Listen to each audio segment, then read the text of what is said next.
Hello everyone, my name's Allison, also known as Alacactus, and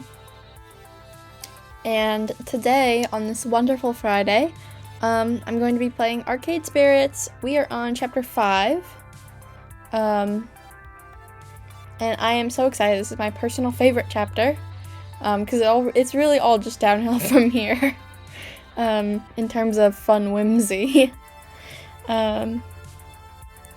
So yeah, I'm very excited for that. I hope you all are doing well.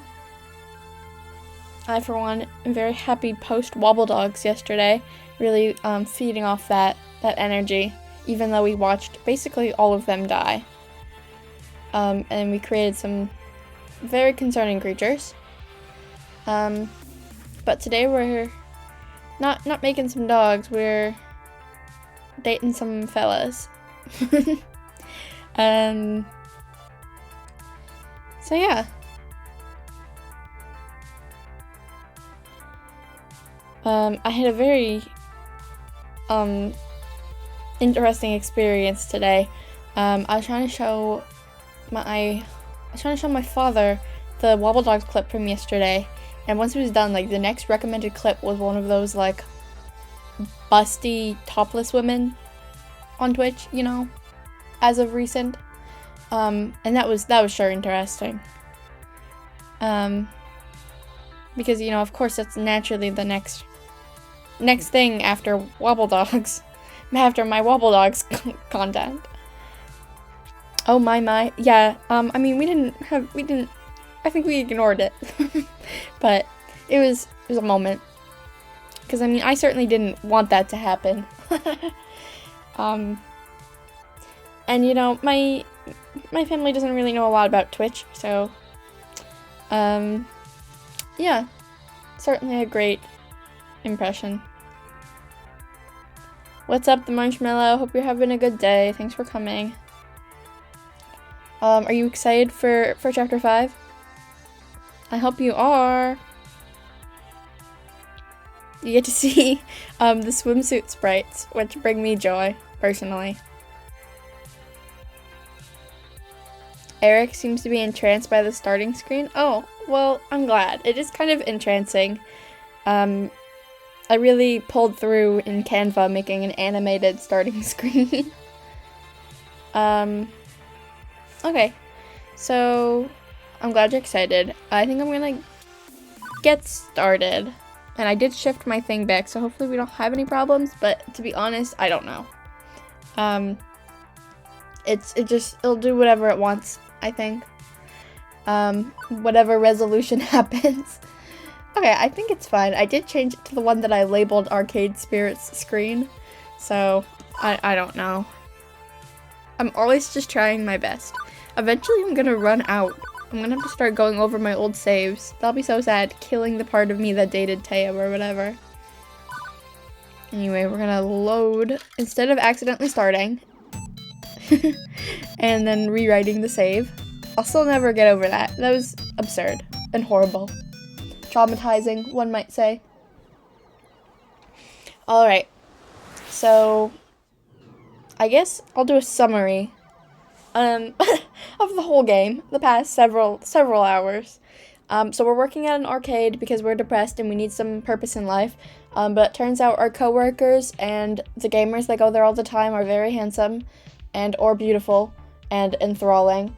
Particularly the accountant, Gavin. He's got, like, the solemn, logic-oriented brain. Recently we wanted to do a big event which we called Clown Soup. We had to advertise it at a convention, and then we did the event last time, and it went okay. We had a lot of people go. Strangely, no mention of the indie game that we pulled with Teo. That's very strange that wasn't brought up literally at all, except in the beginning, like, opening speech. I don't know. I don't know how, like, it didn't come up. Anyway, we ended up kind of on some sour notes. You may recall that Percy ended up in the hospital because he had a heart attack. He's fine, but we learned about his illness. And Queen Bee lost her big match against the greatest player in the whole world, but he scouted her to his team, so that's going well for her, and she did not have a heart attack. I told my mother I'll be serving clown soup for the party, and she's somewhat concerned. Just send her the VOD. Just have her watch the VOD. And then don't let it end, I guess. So there's no recommended videos. I don't know. Anyway, yeah. So clown soup went well, but now because of all the stress of our job, our best friend Juniper has planned for us to go to the beach, which is where we are today. Hope you enjoyed that recap. I don't know what everyone, like all the people watching VODs later, they might not have seen none of it. So I hope I did a good job describing the past, 10 hours of our lives. Our lives being on stream. Because I don't really exist outside of going live. Okay. It is the future year 20XX. And romance is in the air. Or at least romance will be in the air if Iris has anything to say about it. Also, I'm not actually in that glorious 20XX neon metropolis today. I'm about 134.7 miles south of it. That's much better. Tag yourself. I feel... No, hold on. That wasn't helpful. I feel closely aligned, with this person. Yeah. Anyway. Ah, just smell the sea salt. The saltwater taffy. The baking hot sands. It's just like I remember. You've never been to Flotsam Beach before, Juniper. Well, it's just like I remember you remembering it was then. This is definitely one of my better ideas. Top 10, maybe even top 5 ideas. What a fantastic way to celebrate your success at the Funplex. As a reward for your hard work, we return to the beach where you first played Zombie Meltdown, where your family spent their summer vacations. Oh, how sentimental! My heart, I can't! I feel the need to say something pithy and dismissive in the face of her unrelenting cheer, but to be honest, I'm definitely smiling. This place holds so many dear memories for me. Before my parents lost their jobs and we began the downward spiral of bad family luck, we loved coming to Flotsam Beach. And coming back here, for sure, is a treat. This place is great! Sand and sea, and that boardwalk! All those little shops, and the best fried food the East Coast can provide, and arcades aplenty, and seashells and airbrush t-shirts and plastic sunglasses, and... I want to see it all. I want to do it all. That sounds pretty dope. That poor guy. Actually, I wish I was her. Okay. Santa Cruz Boardwalk? Is that for real? Marshy's just me for real? Interesting.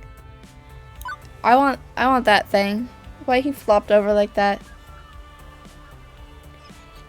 I think you're more excited about this than I am, Juniper. You're excited too. Don't deny it, Marshy. Okay, I'm gonna go get changed into my swimsuit before the others get here. Be right back. The others, right. That was the second part of Juniper's plan, see?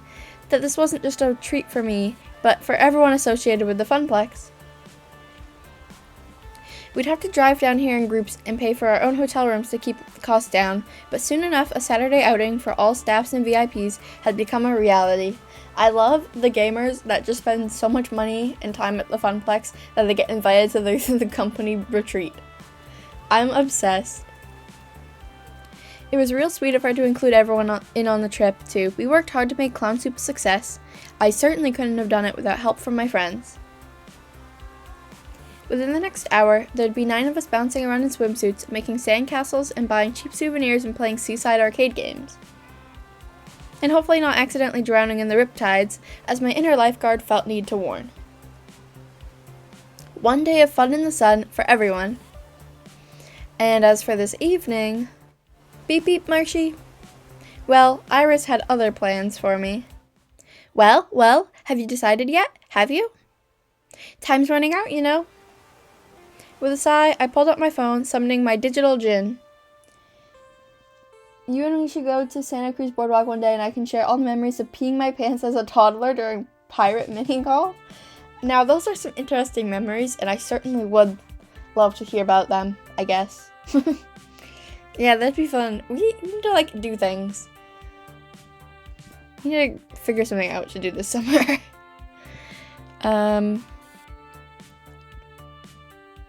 Or whenever you'd go, I don't know. And why is time running out exactly?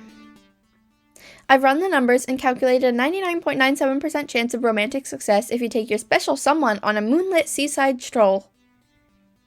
One of us needs a license. Yeah, for a road trip, maybe. I think I have to try for my license this spring, so that might end up being me, even though I don't think I should be trusted on the road. It's the perfect confluence of all projected event vectors that will lead you to love and happiness. Romance is in the air. Can't you feel it? Right now, all I feel is slightly overheated. I need to go change.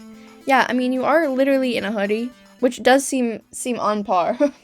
It seems right. Yes, good. Put on your sexy swimwear. It'll improve my projections. She's been going on and on about this ever since finding out about the beach trip. Iris, why the sudden obsession with finding me a special someone anyway? I've turned my life around. I found a job, I found a dream even. To make something of the Funplex, to let it grow and shine. You've done well helping me with that. This is the happiest I've been in years, honestly. Gosh, thanks, Marshy.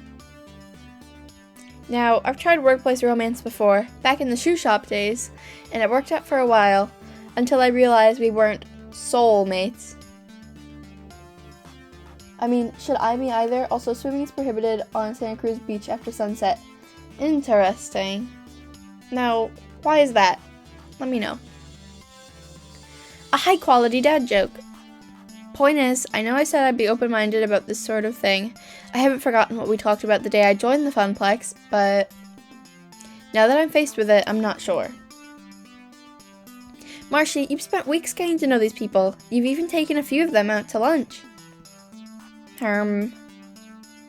Alright, first choice of the evening, once you're done typing about why you can't swim in Santa Cruz Beach after sunset. We've got, what if I just make things awkward for everyone? What if I can't decide who to approach? Or what if I'm just not ready to start dating again? Now why do we have to be anxious? I, for one, am ready to date Gavin.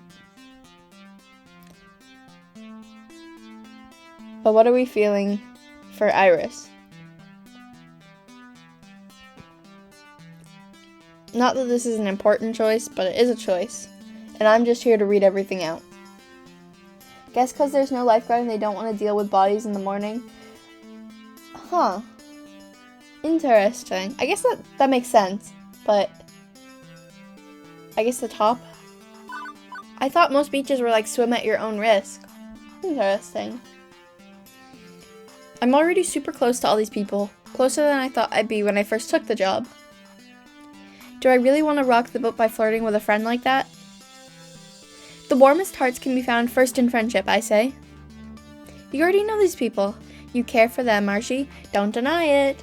And I'm thinking they care for you too. Ocean swimming is riskier than landlocked bodies of water. Well, I know, but I don't know. I guess I haven't really spent enough time at the ocean. And if it doesn't work out, that's okay. We're all adults, we can deal with that. Trust me, Marshy, this is your moment. But you don't have to decide right now. In fact, you shouldn't. Take the day with all your friends to really think about it. After dinner, I'll have finished my number crunching, and we'll have your final relationship scores. That'll help guide your decision. Let's take a look. Behold, weeks of emotional data fully analyzed. It's tough earning Gavin's respect and tougher to earn his heart, but I'd say you're already well on your way. So that's it? It's decided? No. The points are just a guide. And it's not like I'm gonna force you to woo someone just because they're your top match. Well, I think we're gonna woo him anyway. I think that's what we're doing here. I also still need to calculate how well your personality matches what they're looking for. That'll net you bonus points. Consider it food for thought, you know? And you've still got the rest of today to see who you're a good fit for. Maybe cram in some more time with them. Anyway, keep an open mind, yeah? By the way, according to GPS, your potential romances will be here in less than 2 minutes. Have fun! I think we're gonna have fun. I hastily jammed my phone back in my pocket before anyone can hear that. Dang it, Iris. I could have just chillaxed by the sea, maybe found that old arcade where I once played Zombie Meltdown and had a pleasant time. But now I need to be sizing up romantic partners? Although, maybe there is someone I've been getting close to. Someone I think I wouldn't mind being closer to, in fact. And it has been a long time since I've felt like I could even try having someone to share my life with. Maybe it's time to look for love again. But for now, I decide to focus on the day ahead. Fun in the sun. Good, clean, fun in the sun. Very innocent and chaste fun in the sun. Sure, I can do that, right? Hello, Flotsam! Your queen has arrived! I'm very excited to see what you think of the swimming outfits, by the way. Morning, Marshy. Is this a private game of beach blanket bingo, or can we join? Whoa. Yeah, I know. They're all, like, oiled up and everything. ... Innocent. Chaste. Fun in the sun. Where can I set up my parasol? And how's the surf? Teo was thinking of doing some surfing. Of course he does. Just coming right out with the banana slings, huh? I mean, I can also... You can get a better... Enjoy. Yeah, no, they really... not a whole lot of... Yeah. I rarely get a chance to surf these days. Looking forward to breaking out my old board and hitting the waves. My virgin eyes. Sorry. I was going to play the Beach Boys all the way down here from the city to help get in the mood, but Queen Bee vetoed it. Hey, if you want a free ride in my beloved Bee-mobile with your board strapped to my roof, you listen to my music, Mr. Dance Pants. Oh, hey, there's a perfect spot. Let's set up there. I'd better go help her. See you there. ...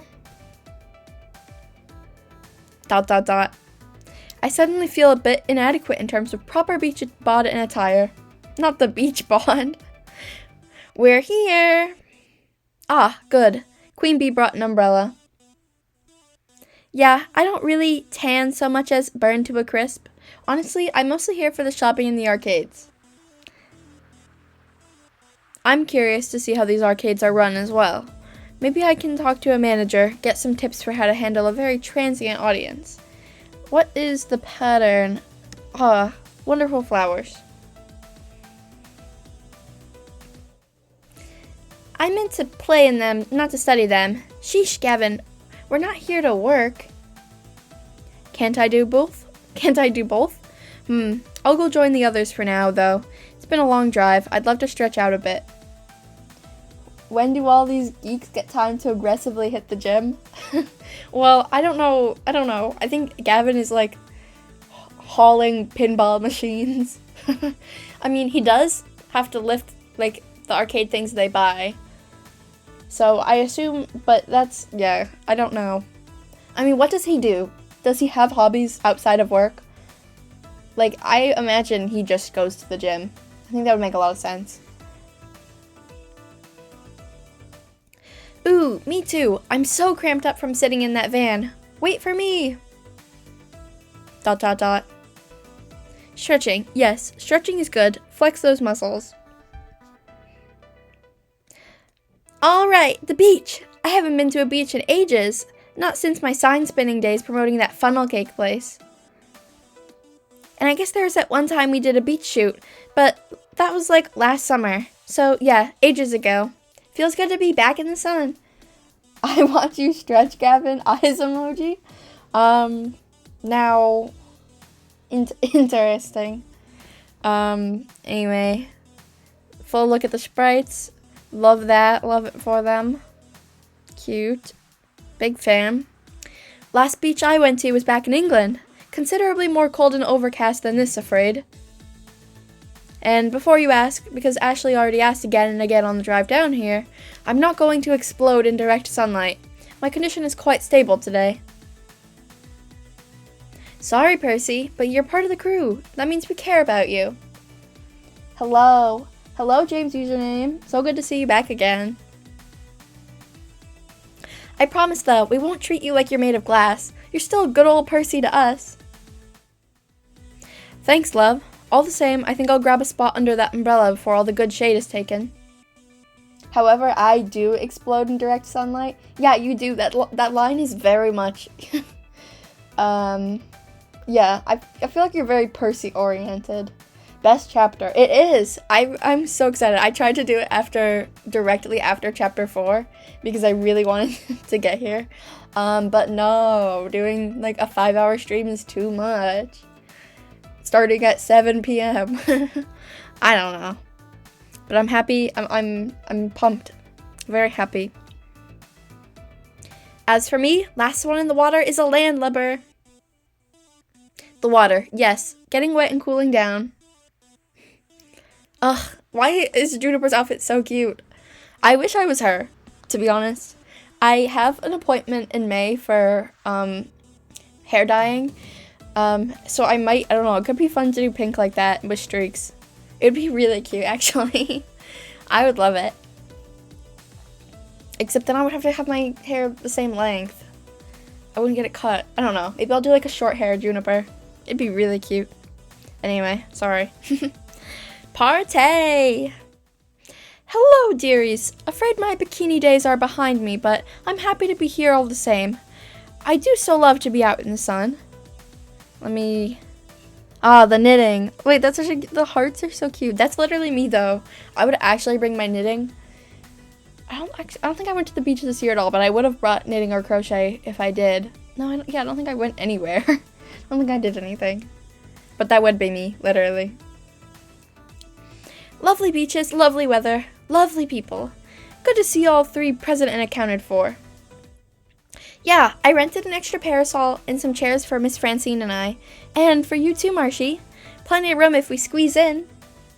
Wouldn't the knitting get all sandy? No, that's why you have it, like, on you. I don't know, it doesn't have to. Like, if you have, like, a towel, presumably there wouldn't be that much sand. I don't know. I don't know the logistics. I haven't knitted at the beach, but I think it would go fine. My, how cozy. Everything gets sandy? Well, sure, but I don't think it would be that horrible. Well, okay then. This is a new context for me to be observing these people in. Certainly a new context. But fun in the sun, right? Above all else, this is a day of celebration and cheer over the success of the Funplex. I disagree. I don't know. What do you disagree with? With that firmly in mind, I join everyone, and we get this beach party started. Although it doesn't take long for the group to start splitting up. There's just too much to see, too much to do. I know from my vacations here as a kid that you can't really try everything in one day, but unlike me, they're noobs. Your yarn would get sandy, I'm telling you. No, I would a little bit, but I don't think it would be that bad unless you were literally, like, just raw dogging the sand. I don't know, like, if you're in a chair, okay, imagine, like, you have a chair, then it would be fine. If you're on a towel, maybe you'd get a little bit of sand, but it wouldn't be that bad because, like, I don't knit with my stuff on the ground. It's, like, in my lap or, like, coming out of my knitting bag. It's not... I don't think you understand. It wouldn't be that bad, I promise. I swear, we'll go to the beach and we'll go to the beach in 6 months and I'll knit, and then it won't be that bad, I promise. Anyway, I understand all too well. I don't think, do you know how to knit? Is this a secret? Okay, whatever, I've gotta move on. No, beach now. I mean, I did just go, to Old Orchard, like a couple weeks ago to film. We didn't go in, because I don't think you can, but we did film in front of it. So, I don't know. And it was very cold and windy. Anyway, we've got to move on. We're going to be here forever. As an adult, I know how to budget my time to do the things I really want to do and hang out with the people I really want to hang out with. Despite my attempts at good, clean fun, I like how it's capitalized there. That brings me joy. Iris's words are still running through my head. By evening, I need to make a decision. That means if I'm seriously going to make a move, like she's suggesting I do, I should spend my time wisely leading up to that move. So, what next? Okay, folks, who are we hanging out with? I mean, we can do, I think, a couple of these. I don't remember if it's, I don't know, I don't think we can do all of them, but also I don't remember. I think I did the opposite in my second run from what I did my first time. But what do we want to do first? I guess. We got Naomi and Ashley making sandcastles, Gavin and Queen Bee found a volleyball, Teo and Percy are playing carny games, and Juniper is talking with her Iris. Gavin. Yeah, I only picked up on that after replaying the new challengers. Yeah, I'm surprised I remembered, because like I said, it has been since May, it has been since May since I played, but that was cool. Okay, we're hanging out with Gavin, of course. Naturally. I don't know why I ask some of these things. Queen Bee and Gavin have taken up a friendly little sports competition here in the sand. Beach volleyball has always been a favorite pastime of beachcombers. It's fun, competitive, and what's not to love about watching athletic people show off their, skills? Granted, when my family got together to play, we just ended up hitting the volleyball around and never really kept track of the points. But it was always something I enjoyed, even if I wasn't very good at it. Maybe Gavin and Queen Bee will let me join in on the fun. If I'm lucky, I'll even get to spike it. As I jog closer to them, Gavin is occupying the far half of the court. Closer to me is Queen Bee's side of the sand court. It's easy to see that both of them have expressions of sheer determination on their faces. Gavin is cool, calm, and collected, while Queen Bee is grinning ear to ear. Both are reveling in the contest, each is in it to win it. Now, why didn't they oil up Gavin, but they oiled up the other characters? Why is he, so matte? I don't know. Anyway. It takes some sort of catastrophic event for one of them to back down, like a tsunami.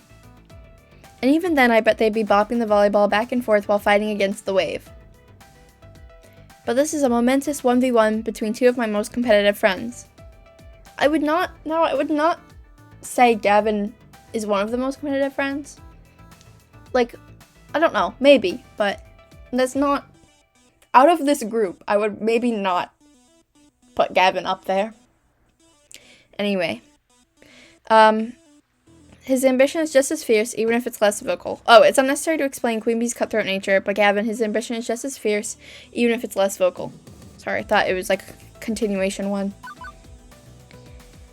He'd do everything for the Funplex to succeed, and he's taking that same attitude to beach sports. Now, it seems like they're just explaining the question I asked, but whatever. Are you sure you're ready for this next serve? You better believe it, pretty boy. I'm ready to spike this ball so hard it'll cause a quake beneath your beep feet. Wow. Ha! If it's anything like your last attempt to score, I'll win this match in record time. That's enough talking. Beeping, shut it and serve it. Hi, Queen Bee. Eat this! Or, I guess not. Maybe I'll just try Gavin. Hi, Gavin. Not today, Queen Bee. I'm not sure I'm going to get a word in until this whole ordeal is over. Their concentration is intense, game faces are on, and they see nothing else but competition before them. I might as well take this time to watch them play. Hopefully, they'll notice me. Gavin gracefully executes an underhand serve with the volleyball and it glides over the net mere millimeters above it. Now, why don't we have a fully animated cutscene here? Why don't we have like a full animated video? In all fairness, it was a perfect serve, but Queen Bee returns with a dig up high. With enough time, she easily squares up on her pose and spikes it down towards Gavin's side of the court. Gavin doesn't have enough time to respond, and it falls hard into the sand. Queen Bee claps and stumps her foot into the ground in unison. Ace! Technically, that's not an ace. An ace would be a point scored off a flawless serve. Queen Bee laughs and sticks out her tongue. Technically, it's putting me in the lead. It went on like this for quite some time, both of them volleying balls and serving quips. Meanwhile, I stood by and could do nothing but look on longingly. We have to animate it with Marshy watching on with stars in his eyes. I don't know why you say we, as if I could possibly contribute anything to that. I can draw Marshy in the back being silly, maybe, while you do the the haiku animation. I just wanted to play. Not that I'm complaining much.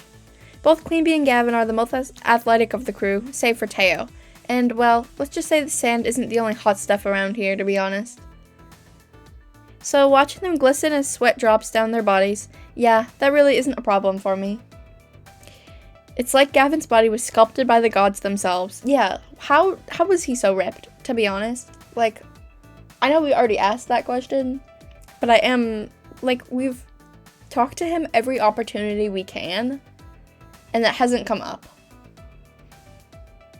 Chiseled abs, shapely biceps, Gavin's a god in my eyes. It's enticing, and the gameplay isn't that bad either. Even though I've been standing here for well over 10 minutes, neither one has acknowledged my presence. We can figure out how to animate together, or at least I don't know how. He is usually fully covered. No, well, the thing is I'm not surprised. Like, I know, like, you can still tell. But, like, how did it happen? We were just asking this earlier. Don't say, like, you're an expert now. Anyway. This is until Gavin hits the ball straight in my direction. It soars all the way to the back corner of the court and lands right at my feet. Queen Bee turns around to see where the ball fell. Hey Marshy, that was out, right? Oh, now I get acknowledged. That was clearly on the line, Queen Bee. The point is mine. No, it wasn't. It was completely out of bounds. You might want to get that prescription on those glasses checked out if you can't even see that. It fell right next to Marshy, who will undoubtedly confirm this fact. You clearly had the best vantage on it. Tell us what you saw. Sure. I'm calling it now. This is for the win. If the ball is in, Gavin gets beeping bragging rights for the rest of the day. But if it's out, then I win. So all I have to do is make the call? Guys, this is an important call. Uh-huh. Yes. Okay. I mean, I don't know why. What do you want? Does Gavin win? Does Queen Bee win? Or were we not paying attention? What are we feeling on today? I think I have to go with Gavin. That's what I thought. I mean, of course it landed on the line. We were right there. We saw it. The line itself is a thin rope cord held down by a simple tent peg, so I can see why it would be hard to tell if the ball fell around it. But I can say for sure I saw it touch the cord. It grazed the line. Sorry, Queen Bee. Point. And Gavin point. Set. Match. Oh, well, I didn't realize it was going to be in rapid succession. Gavin's not much the bragging type, so it's hilarious to see him enjoying the limelight a little. Granted, that's more of a tennis term, but I think Queen Bee gets the gist. I thought for sure I was going to beat you, pretty boy. You bested me fair and square. Shall we take a quick break? Well, little does she know that, like, he's rizzing us up this whole time. So I wouldn't say it's fair. However, if she says it's fair, it's fair. We each nod our heads in agreement as I quickly grab a couple of water bottles laying on the sidelines and toss it to them. Gavin gladly chugs down the water and flashes a smile back at me. Queen Bee catches hers mid-toss, swiftly opens it with a flick of her wrist, and proceeds to pour the water over her face to cool herself off. The water splashes down from her face and drips onto her chest, making her wet and shine in the hot sun. Oh my! I suddenly feel very hot myself and can use a quick dip in the ocean. Thanks for the water, kid. Yeah, you're welcome. Still, I really want to play some beach volleyball. Guess that's not gonna happen now. Both of them look quite content to relax and chat in the sun for now. As if reading my mind, Queen Bee leans down and picks up the ball and throws it directly at me. Think fast, Marshy. Bump it, set it, or spike it. I'm glad that it's not like timed or anything. Because then what would we do?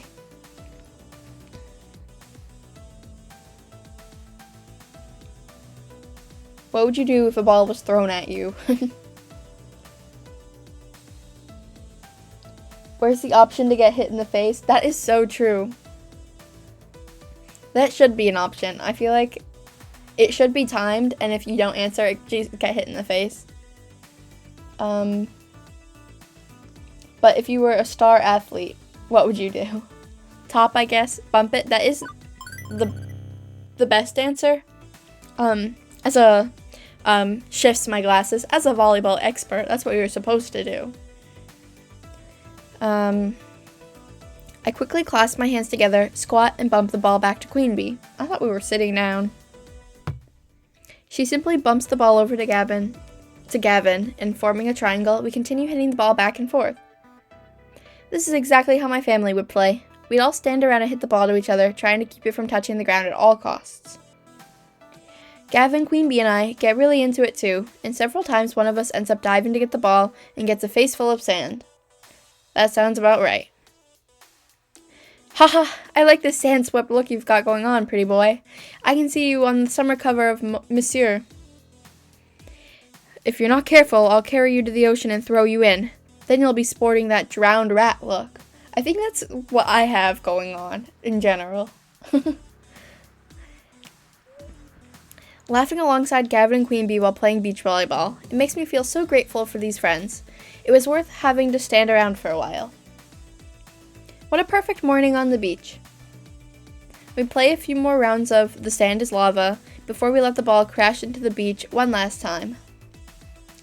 Very nice return, Marshy. You should join us for the next match. I would if I didn't have other stuff I wanted to do. There's too much to do here, and I've got to plan accordingly. I hear that. Looking forward to a stroll along the boardwalk myself. It's a good idea to take in as much as you can. I think I'll call it quits too. Slow your roll, pretty boy. You can't leave quite yet. Right. We do have a score to settle. Let's finish this. I leave the gladiators to their final battle as I walk back along the beach, awaiting my next adventure. So, what's next? Okay, Naomi and Ashley, Teo and Percy, or Juniper and Iris? What's the next most enticing?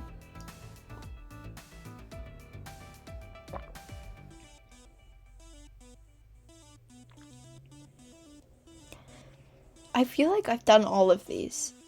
I don't know. Carney games.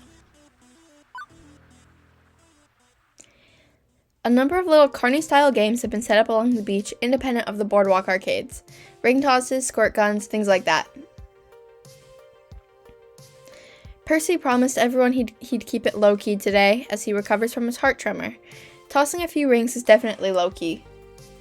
And it looks like even though he's keen to go surfing, Teo's keeping Percy company, because he's a G.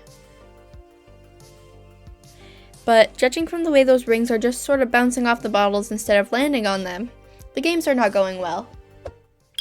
I don't get it. I'm usually much more coordinated than this.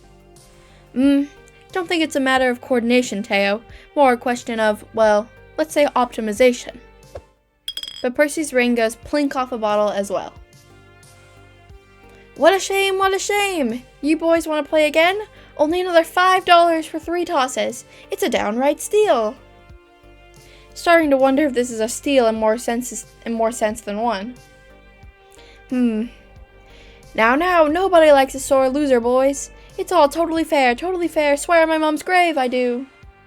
Hey, he runs an arcade. Yeah, he might run an arcade here. All this old-timey carny banter's got my dander up, it does. I must confront this charlatan. I'm loving the way these are written. Okay, we got, hey there, old sport. What kind of racket you trying to pull? What? Cheating my friends? Or, I say, fellas, I believe in you, I do. Let's win one of those spiffy prizes. Or, horse feathers. Let's leave this dewdropper be and go have fun on the beach. These are all excellent options, I would say. But what one are we most feeling in our souls?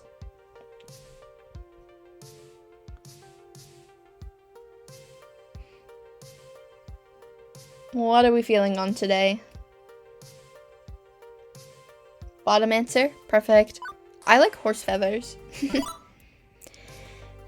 Oh, applesauce. Let's blouse, fellas. I know my onions and I know this Reuben's racket is all monkey shines. Huh? I have no idea what you're saying. Are you talking in memes? Is this a young person thing? Let's just go hang out on the beach. Ah, well, I do believe I've got a proposal. Marriage already? Teo, a word? Well, I guess it wasn't marriage. Whatever. Sure. What do you have in mind? Weirdly, the two huddle up without me and exchange a few whispers. I consider interjecting myself into the discussion, but it's over before I can try. Okay then, let's play. Teo passes over a few dollars and takes up the rings, while Percy examines the rack of bottles in detail. Teo holds back, waiting for him to finish. Eventually, Percy points. Right there, 3 rings rapid. That's the sweet spot. With a twist of his agile body, Teo flings his rings one at a time, and all 3 rattle their way around the neck of a bottle, ringing it perfectly. Simple enough. Based on Teo's throwing angles from before and the arrangement of the bottles, I determined the optimal striking zone for him to aim for. All games are a matter of optimization, even silly little arcade toys, or carnival toys. Melons! You bested me, old sport. Well, I know when I'm well and truly rumbled. Go ahead and pick your prize. Well, Marshy, what'll it be? Ooh, we get to pick a toy. Cute. Yeah, we were trying to win you a prize after all. And we're not going for either of them. Can you imagine? These are my 2 favorites. Can you imagine this scenario when I first saw it? Me? Really? This was all for me? You know it. I mean, you are the true prize here. Back me up on this, Percy. Quite so, quite so. But which one of these lesser winnings truly makes your heart dance? I glance across rows of arcade-themed stuffed dolls with curiosity. Almost 1 a.m. for me. We'll watch the VOD in the morning. Thanks for streaming the game. It's 1 a.m. for you? That's crazy. Well, thanks for coming. I'll try to stream earlier another day. I don't want to stream at 7 for me every single day. So, well, the time zone, we can make that work. Thanks for coming. Hope you have a good sleep. I'd say I'm a little old for dolls, but you're never too old for a huggable plush friend. And they both worked so hard for it. I'd like...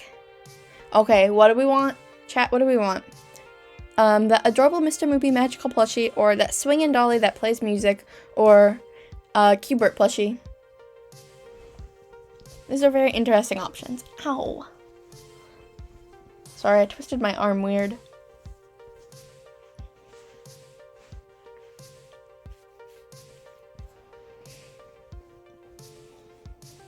Where is, like, the disturbing nightmare animals? I guess Mr. Moopy? Good choice, good choice. I wonder who that's targeted towards. I'd like to put on my robe and wizard hat. Also, I want a Mr. Moopy. Truly, Marshy's an individual of class and taste. I suppose nothing beats the classics, huh? Plus, I can't deny the happy little smile Percy wears as the carny takes down my prize and hands it over. He's had a hard time of it lately. I'm happy to make him happy. And I'm happy to make him happy too. Okay, now go away, boys. You bother me. The three of us returned to the dunes, prize in tow. So, why were you two trying to win a prize for me? I mean, Percy, there was a Moopy doll back there. That's right in your wheelhouse, yeah? True, but, well, we discussed it and decided you deserved a treat for a job well done. Sure, this whole vacation is a treat for a job well done, but we wanted something for you specifically. I love how Teo has black nail polish. I'm such a big fan. Quite right, I must admit, Marshy, the Funplex is a brighter place with you around. Not to say it wasn't a bright place before your tenure, but, well, there's a true breath of life there beyond what I thought possible. And beyond just the hard work you do, the way you've brought us all together, well, a mere plush toy isn't really proper reward, but it'll have to suffice. What my comrade is trying to say in his usual poetic way is, you rock and you rule, so you get a prize. Thanks for playing. Yes, that. Besides, I just can't resist taking any opportunity to see that lovely smile of yours. Aw, Teo. Okay, I'm gonna go hit the waves. I'd offer you a board, Percy, but... I know. I promise to take it easy. Not that I'm very aquatic, to be honest. But it's good to spend time with you, considering usually we're on opposite ends of the arcade. You too. Well, wow. I didn't realize just how much I meant to them. I'm only a floor an event manager, right? But seeing everybody come together for this beach blanket bingo we've wrangled up, it's the bee's knees it is. So, what next? Okay, chat? Naomi and Ashley, or Juniper and Iris? What are we feeling? We're doing pretty good on this beach afternoon. I think it's morning in the game, but whatever.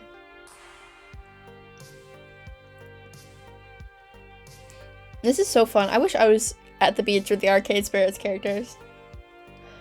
I'll talk to Juniper. Haven't very much yet. Okay, work. Wow, so fierce. Juniper stretched out on a beach chair, catching some sun while catching up on her social media feed. Iris, how many Pengy mentions are there in my timeline today? You currently have 23 mentions of Pengy in your social media timeline. Huh, that's up from yesterday. Iris, have there been any new Pengy vids lately? I'm sorry, I don't understand. Have there been any new Pengy vids lately? Would you like me to search the web for have there been any new Pengy vids lately? Oh, never mind. Juniper puts the phone away with a sigh. Oh, hey, Marshy. Enjoying your nostalgic beach trip so far? Hello, DeadMom63. Okay, we got a chat with Juniper. We have, it feels great to be back, like coming home, or I don't know, I've only hung out on the beach so far, or I've grown a lot since then, everything's different.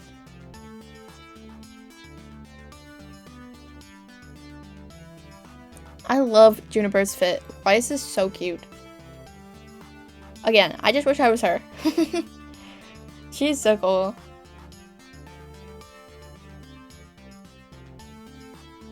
I hope Marshy's having a good time. Ayo, my mom has joined the Alacactus fan base. I love that.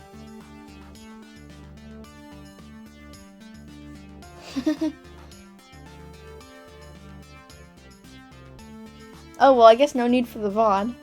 Okay, what are we doing here, folks? Last answer? Perfect. That was years ago, Juniper. I was just a kid. Everything feels different now. Different how? Well, I'm taller for starters. But I'll admit one thing feels the same. Being with family. A different family, but that part, yeah. That part feels good. You know, you've had a better life than you give yourself credit for. Your family had money problems, sure, but you loved each other through it all. I can't say the same for my family. And my family never took beach vacations, for that matter, or vacations at all. I doubt I'll be taking many after this either. I'm definitely happy being a freelancer, don't get me wrong. I'm not exactly making beach money, you know? I can't even afford apps unless they're free. And man, free mode Iris is super janky sometimes. Hey, hang on! I see you talking to your Iris all the time like you're just having a normal conversation. How did you manage that? Mine doesn't even understand what I'm saying most of the time. Did I configure her wrong? Is there some free mode option I missed out on? Come on, fess up! I just want to make the most of my Iris. What's the trick? What did you do to make yours so cute and chatty? Drat. What is beach money? I don't know. I guess, well, they said it's like an hour and a half away, so I guess there's gas. And I think they had to stay at a hotel together. So it probably would cost a lot of money.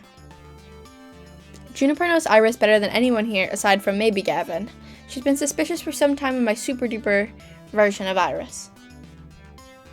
But my Iris is technically a pirated software service. I'm not supposed to have premium access. Do I trust Juniper with this secret, or would telling her betray Iris's trust in me to keep it, and betray Gavin's trust in us? I guess. Do we tell Juniper the truth, or distract her by changing the subject? Do we want her to know the secrets? Not that it would work for her, I think. I don't think her life is pathetic enough. Betray! Uh-oh. Conflicting options. Betray. Oh wait, yeah. We'll tell her the truth. I guess I may as well share the truth. My mom is out for blood. If only we had, like, out for blood emote. When are we getting the blood splatter emote up in here? I can't wait until I have emotes. I think that'll really elevate my life and my time on Twitch. We already said it, but I guess I may as well share the truth. I'm not using the free version of Iris. She hacked herself so I could have premium level cloud computing conversations. Immediately, my phone jitters in my pocket on vibrate. With a sigh, I pull it out, knowing Iris won't be thrilled about this. No, I just think honesty is the best policy. So true, especially when you have illegal software that your roommate doesn't know about and introduced you to. Marshy, you blabbed. We pinky swore. Hey, I did not pinky swear. You don't even have a real pinky to swear with. That's besides the point. This is super duper risky telling people. What if Gavin finds out, huh? His sister owns my software. She could get me shut down. Can I interject? This is so awesome.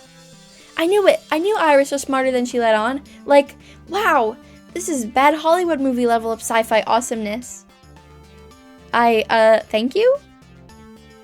Don't worry, Miss Iris. Your secret's safe with me. I'm an Iris fangirl. Even if my Iris isn't as cool as you, can you make her as cool as you, actually? I really shouldn't. It's dangerous enough allowing premium access for this instance. But if it helps, your Iris loves you, Miss Juniper. She wants the best for you, even if she can't directly tell you. I see. Okay. Well, I'll just have to get rich and famous so I can unlock my full Iris, and she can tell me herself. Maybe Juniper should get into Twitch streaming. She'd have fun, I think. Thanks for trusting me, Marshy. We're getting some looks. We should change the subject. We quickly exchanged some small talk to cover our tracks, and soon she's lost in her phone again, searching for more pop design art.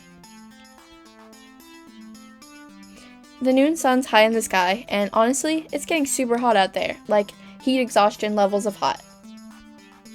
While this would be a good time to migrate towards the boardwalk, it seems there's one more thing in store for our little group. Smallpox? I was looking at, looking at I don't know. I'm not good at pronouncing things. It's a struggle, and also this game uses so many words that I don't know. So I'm always on edge, so that I can't read correctly. Oh. Well, that was entertaining. Let it not be said that Gavin Cooper is incapable of fun. Still, I think I've had my full of fun for the time being, and would not mind simply relaxing a little bit. Fortunately, Naomi has something in mind for us along those lines. Care to join the group? You know it. Excellent. I'll meet you over there. I wonder what this is all about. I don't even remember. Winnie, snort. Interesting. Soon enough, the entire group has gathered. The number of shade-throwing parasols has multiplied to 4, too. Plenty of cool respite for everyone. Also new, a large cloth-wrapped bundle in the center of the group. Gather round, gather round. It's lunchtime. Oh, I forgot about this. And judging from the rumbling in my stomach, it's right on time. The bundle is unwrapped, revealing a series of simple wooden lunchboxes in a traditional Japanese style. Each one's been painted a different color.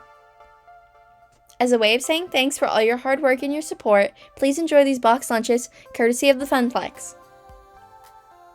And me, I made them. An authentic Naomi branded bento? Sign me up.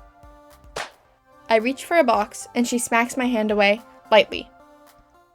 Not yet, Marshy. I made these special, like. Everybody has a personalized lunch filled with their favorite things. Gavin, if you'd be kind enough to distribute them, names are written on the lids. Sure enough, on second glance, I can see the names, and even little cartoon doodles representing each person. Wow, does my face really look that apathetic? I want to see these pictures. That's so funny. Okay, I'll start handing them out. Gavin, you first. Let's see. Plain yogurt, celery sticks, and some rice. You know me quite well. Boring and nutritional. I colored a bit outside the lines on this one rather than sticking to a traditional bento style. Enjoy! Oh my gosh, sushi with some tempura veggies. Ooh, and a side of miso soup. I love nothing more than a traditional bento box lunch. And I love nothing more than making them. Nutritious. Fish and chips, of course, with a little Union Jack on a toothpick. And you made a moopy maze out of the chips, too. Oh, that's probably so cute. I wish we could see these. It's not like they change. It's not too stereotypical, is it? I haven't found a proper chip shop stateside, so I'll take it. A nice little taste of home. Oh, beep, yeah! A big juicy cheeseburger and french fries. My mouth is watering just looking at it. Yum! And it's got lots of pink in it, just how you like it. Ugh, she wants like the raw meat. Gross. So pink I can hear it moo. This is perfect. Pita bread and hummus. It's a great meal that fills the belly and gives you tons of energy.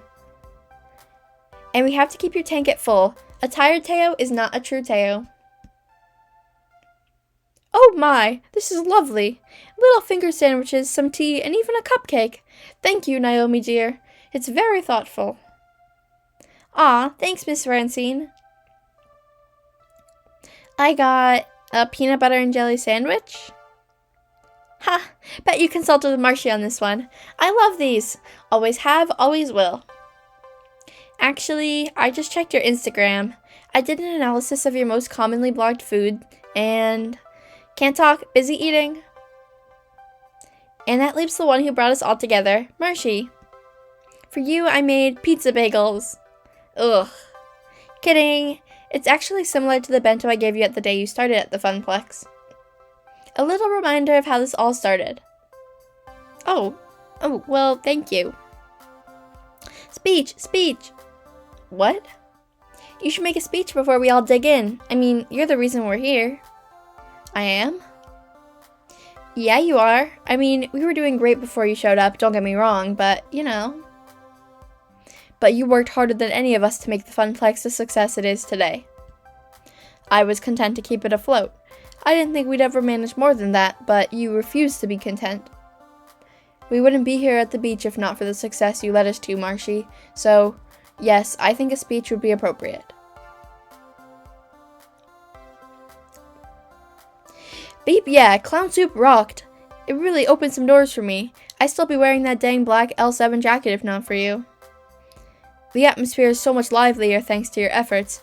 Win or lose, I'm enjoying my time with Moopy thanks to having so many great people around me. By this point, I can't even imagine the Funplex without you, Marshy. So don't even think of leaving. If you do, we'll probably gather up a hunting party and drag you back. No hard feelings. And speaking as the one Marshy comes home to every night, I gotta say, he's doing dandy compared to before. So three cheers for the Funplex. 3 cheers indeed. Go ahead, Marshy. You've earned the right for a speech. I'm just the silly old lady who started it. You made it happen. ... Wow. Seriously, wow. Well, I've made big speeches before, like the one at Clown Soup, even if this feels bigger, way bigger. Okay, here it goes. I can't be a milquetoast for this toast. It's big feelings or nothing. Okay, we've got some options. Thank you all. Being here with you has helped me through hard times in my life. The Funplex beeping rules. It's exactly what I needed in my life. Or, funny thing happened to me on the way to the Funplex. Or, my life is something of a mess, and the Funplex helped set me straight. We've got 4 choices. No basically, which is interesting. I feel like they usually always have basically. But it's strange you can't now. What are we feeling? Number 4. Last answer, although setting me straight might not be right. Yeah, no, right. Well, I think with Gavin, I think it's done quite the opposite. I'm not going to sugarcoat it. I was dealing with a deep depression built on a lifetime of bad luck. Working in an arcade seemed the strange way to turn that misfortune around, but it worked. It honestly worked, and now I know why. The Funplex ticks along on equal parts fun, hard work, and camaraderie. You say I brought you all together, but you had this going long before my arrival. All I did was bring it into focus. And with your help, we'll continue that tradition for years to come. Well said, Marshy. You have my support. I don't see that changing anytime soon. Okay, good. On a roll. Let's see what to say next. Okay. This beach is my family's special place. It can be ours too. Or Flotsam Beach is just a ticket for rewarding ourselves. Or all the sunburn and greasy food are just desserts. Or you've all earned this vacation. Live it to the fullest. Lot of choices going on in this area. Third down. You guys are agreeing so much, and I love that. Think not of the massive sunburn you're all getting, and the itching to come. Think not of the funnel cakes turning in your stomach. Think not of the hangovers. Live in the now. This is our moment, our beach. Flotsam Beach means a lot to me, and take it from a veteran. Consequences are for wimps. Did I select the right one? I don't even know, to be honest. I wasn't paying attention. We've more than earned the right to go a little nutty and have some inadvisable levels of fun here. Who wants to party? We're not even discussing it. It's like we're family. Yeah, you guys are really tuned into each other. You know, I'm always down to party. Hangovers be darned. I always want to have a beeping good time tonight. Or I want to have a beeping good time tonight. Now, to bring it on home, okay, we got another option. How are we ending this? I love you all, this means so much to me, or okay, let's kick some butt, or enough talking, let the fooding commence, or thank you all for this. You've gotta, communicate. You gotta do your little, group whispering. Third down. We're feeling quirky today. I've babbled on more than enough. Hunger, it gnaws at me. It saps my very life essence. The fooding calls, and it must not be denied. Boxes open. Devour. Consume. The fooding! The fooding! This is so cool going to Flotsam with you, Marshy, and all your great friends, and this great food, and it's all so great. Let's eat, everyone. He did not. This is the moment. One perfect moment with all of us together, laughing and talking and eating and having the best time in the world. Maybe things will change after tonight, when Iris's plan to find me romance comes together.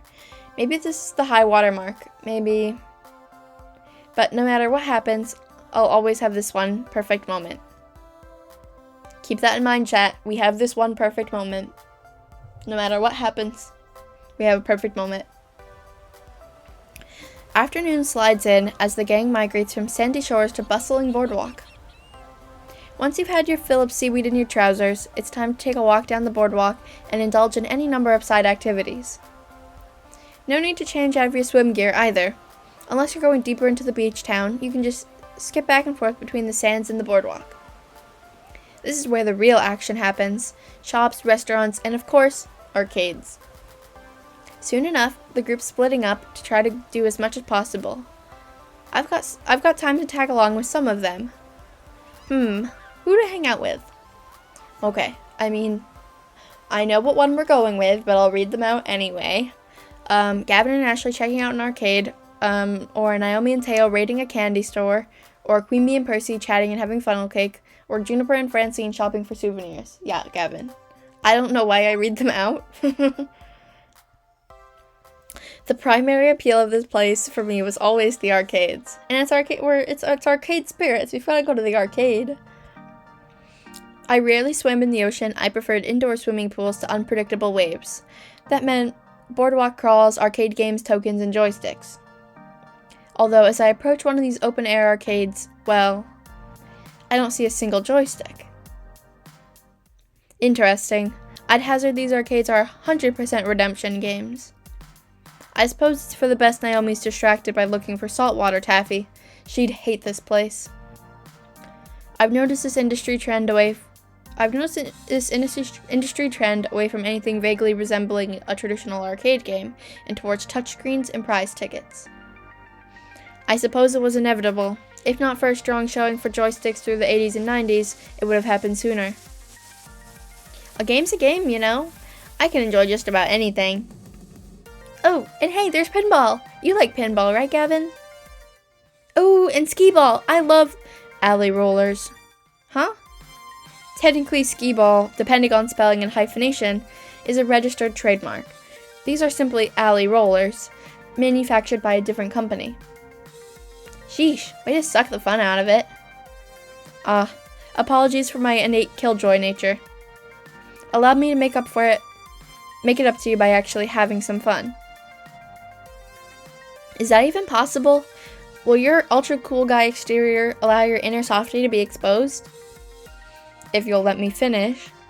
How about a alley roller contest? Each of us gets 5 tokens to score the most points. Whoever loses buys the other ice cream. Now we're talking. Hey, Marshy, you want to join in? Make this a 3-way dance? Maybe all the joysticks are gone, but I'm certainly a longtime skee-ball fanatic. I'd likely clean the floor with these two. Still. Okay. I'll be playing with them. We've got I'm a skee-ball wizard, I got this, or may the odds be ever in your favor, or ice cream, I'm in. How confident are we at skee-ball / alley rollers? I love just seeing Gavin all spelled out like that. Middle. Not skee-ball fanatics. I love skee-ball. I'm not very good at it, but I do like it. In all fairness, I'm something of a skee-ball master.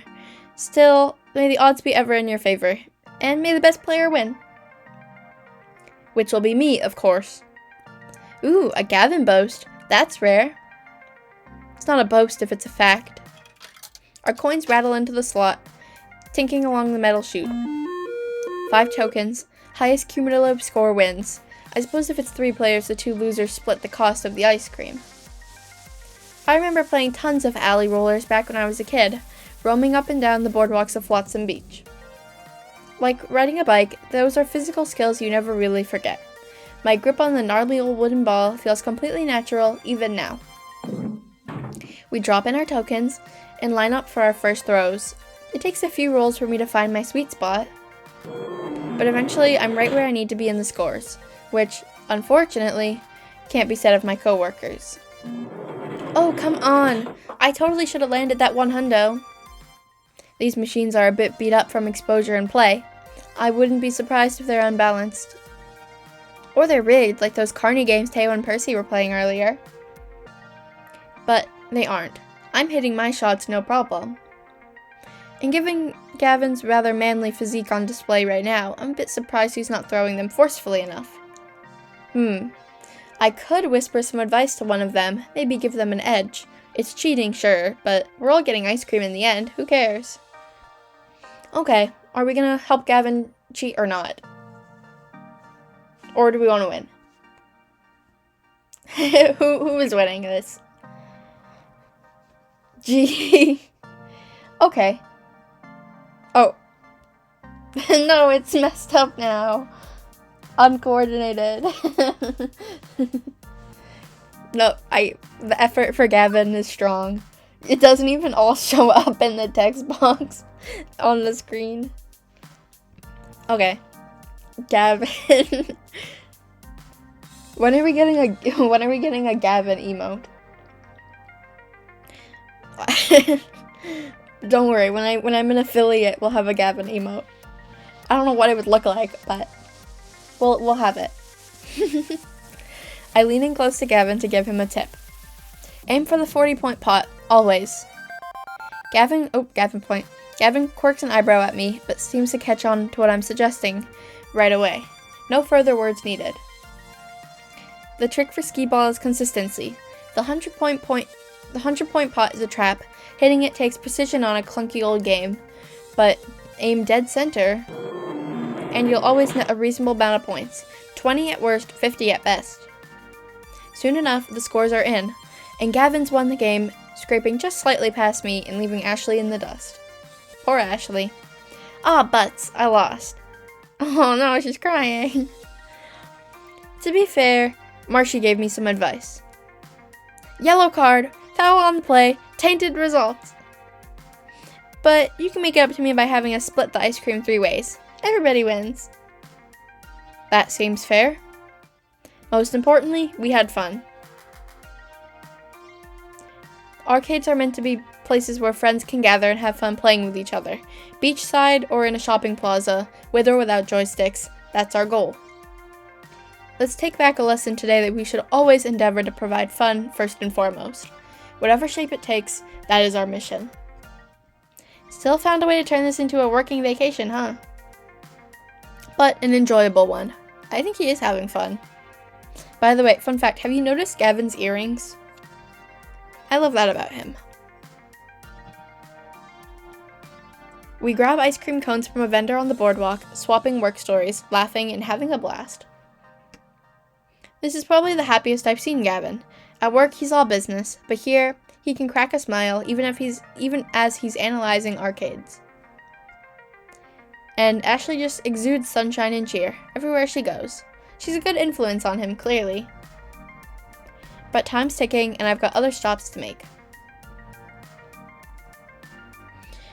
It feels good being out and about with everyone, away from the funplex, away from work, just friends having a great time in a place designed for great times. With our newfound success, I hope we can do this more often. Who to hang out with? Okay, Naomi and Teo at the candy store, or Queen Bee and Percy having funnel cake, or Juniper and Francine shopping. Now that Gavin's out of the way, who do we want to hang out with?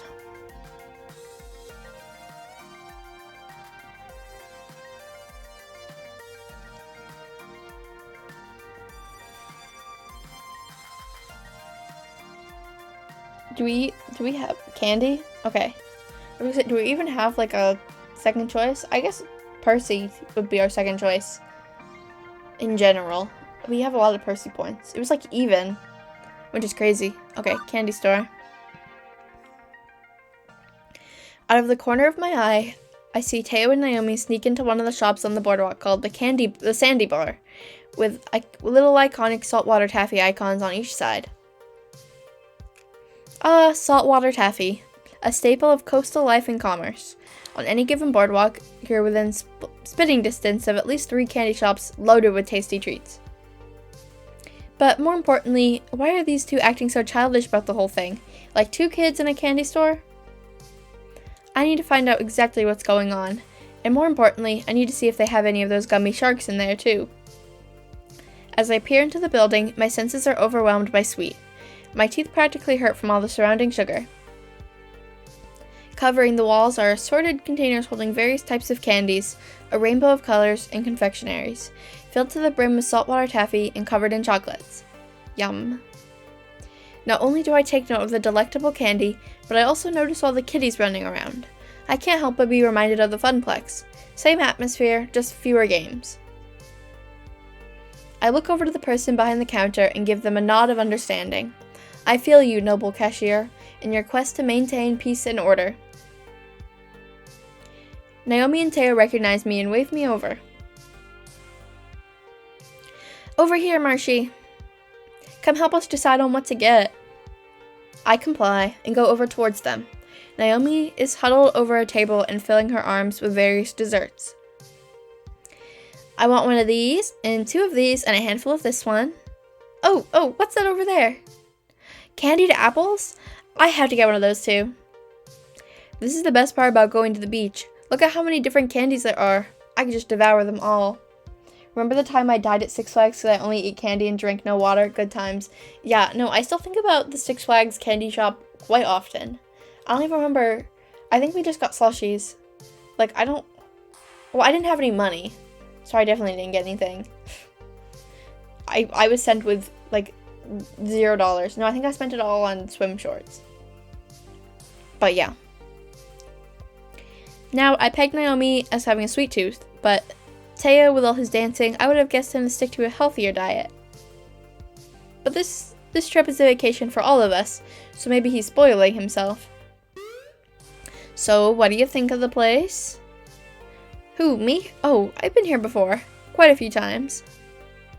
It's the most popular candy store on the boardwalk. My family and I would always stop by right before our long drive home. After a long day of swimming, walking, and fun in the sun, a maximum sugar overdrive was the perfect way to end the day. They'd give me a fistful of dollars and cut me loose in here. Whoa, they just let you get whatever you wanted? Dang, I wish I had your parents.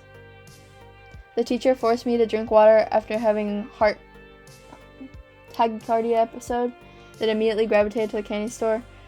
Like any reasonable person. Yeah, no, I remember you dying on the bench. That was fun. Cute. I could just see a young Marshy here running around and stuffing candy into his face. Not gonna lie, I was a cute kid. Not so cute when overdosing on sweets, though. Both Naomi and Teo laugh heartily. I mean, they didn't exactly give me Fort Knox to blow on snacks, but it was still a nice little reward at the end of the day. As I am a creature of habit, I'd always get saltwater taffy year after year. It's just the best feeling, munching on taffy while watching the waves crash into the sand. Naomi suddenly gasps, interrupting my recollection. What is it, Naomi? They have Completo. I'm still confused. Is that a good thing? It's the best thing! They're these little traditional Japanese sugar candies that look like stars and are my absolute favorite. Every time my mother would go to visit family in Japan, she'd bring me back some. But it's been years since I last had some. She squeals excitedly and runs over to a little stand that has a cute assortment of pastel sugar stars. We follow suit and make our way next to Naomi. Teo picks up a bag and brings it closer to his face, examining them. Okay, these are quite possibly the cutest candies I've ever seen. Yeah, I wish I could try them. They sound so good. And they are so sweet. Aw, Naomi, nothing is sweeter than you. And that's a fact. That's not entirely true. I have to agree with Teo. No one has brought me more impromptu lunches at work than you do. Thank you, but these candies are still the sweetest. Completo is a key ingredient in clown soup. Yeah, you actually have to order them now for your party, for clown soup. You have to. Now it's in the canon. It's actually an ingredient in clown soup. You both should taste these, by the way. I just know you'll love them as much as I do. Teo and I agree with the nod of our heads, and Naomi turns around happily with an armful of candy and treats. Like a dragon with her hoard, she heads towards the register when a kid runs smack into her and presumably knocks her over. In a colorful explosion, candy spills everywhere, and Naomi falls over backwards. Okay.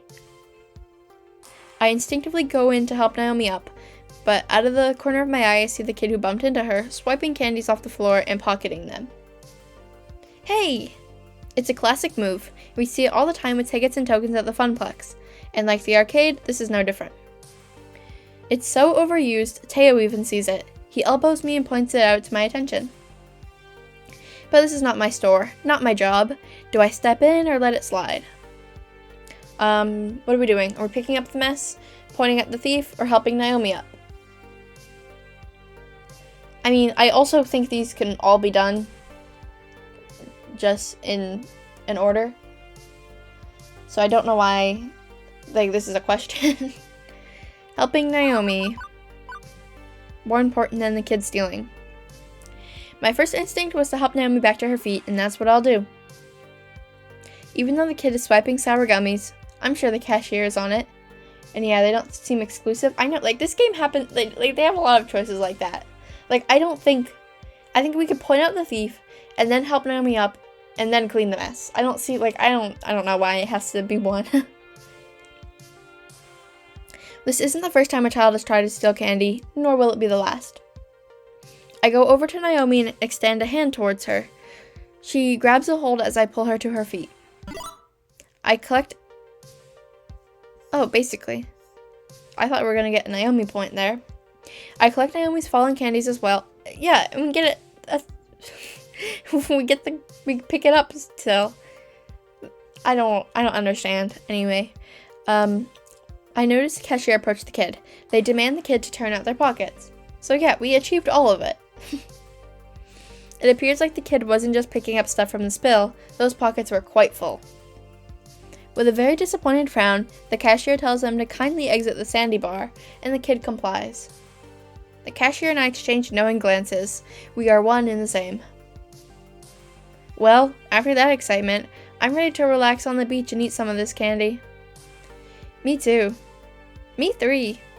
But I can't quite leave yet. There's still one more thing I must do. I need to get some saltwater taffy. It's a Mellow family boardwalk tradition, after all. Oh yeah, we can't break tradition.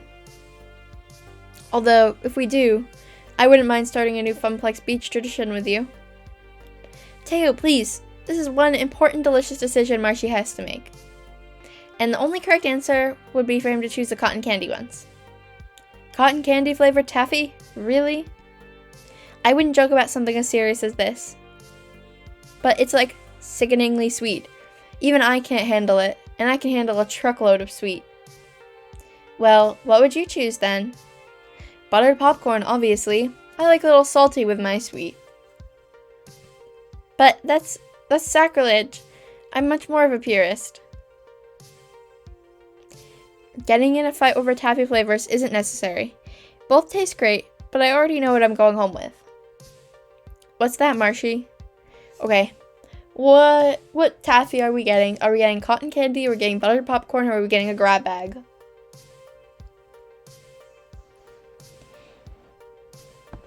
I haven't had taffy in a while. I don't remember what flavor I liked.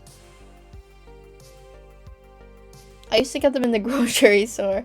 Grab bag, I don't like the other two. Perfect. Grab bag. Just like I've always gotten, an assortment of flavors is the best way to go. You get to try a little bit of everything. I just love all the different flavors of taffy. I can't pick just one. Nothing wrong with that choice. And you can always throw away the cotton candy ones. Teo, I think you meant to say the buttered popcorn ones. Clearly they take their candy seriously. My kind of people. I think that about covers it. Shall we blow this popsicle stand? Ooh, they have popsicles too? Once again, Naomi's got her arms filled to the brim with candy and she nods enthusiastically. Teo's picked out some of his favorites too. We each take our turns in line, and before we know it, we're happily carrying our stash with us to the boardwalk. Oh, I almost forgot. She stops abruptly, digs through her bag for a moment, and pulls out the Compito. Yes, I've been wanting one since you pointed them out. Naomi opens the bag and both Teo and I pick one out. Popping the sugar star in our mouths, both of us smile wide, enjoying its sugary goodness. Oh, that is so yummy. For real, Naomi, it's my new favorite candy. It's very good. Maybe next time I'm at the Sandy Bar, I'll get some of these instead of taffy. Next time I'm here, because with the Funplex riding high in the world, I bet we can afford it next time. And another and another. Thank you for introducing me to a whole new world of flavor, Naomi. Anytime, Teo. Maybe if I can change your mind on candy, I can convince you to dance a little lighter on Showtime stage. It's a delicate cabinet. But then I wouldn't get to see you as much on the Funplex floor. Are they like dating? Very true. I've got my candy haul, so my work here is done. I got places to be. And I want to spend some time taking in the sea breeze.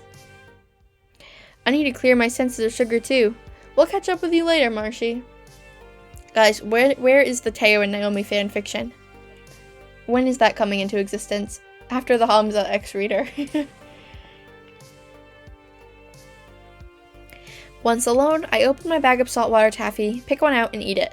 I let the taste fully consume me. Now this is a perfect vacation. Who to hang out with? Okay, our final hanging outs, Queen Bee and Percy, or Juniper and Francine. And I am going to have some water.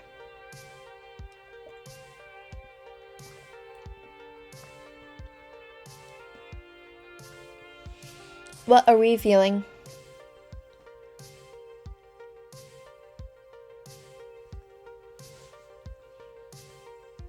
I don't really remember either of these as much as I do like the other ones. Souvenirs? Great. Juniper and Francine are looking at a little map of the boardwalk. It highlights all the shops, cafes, and art galleries along the route. I overheard them discussing it earlier in the day, and it looks like they might have found one. Oh, looky! There's one called Drift Away. Cute! Oh, and they also do wine tasting. I'm a fan of wine, and tasting it. A nice after-lunch Merlot is always a nice treat, isn't it? Juniper and Francine are quite the odd couple, aren't they? But when I reflect on it, they've actually been spending some time together at the Funplex. Juniper is a self-proclaimed old lady at heart, after all, so it's no wonder they bonded over knitting, cats, and costume jewelry. Hey, mind if I join you? Of course not. Francine and I are just deciding on which art gallery to visit first. I've been in the market to find a unique sculpture made from driftwood, and what better place to get one than at the beach itself? That does seem like a wise choice.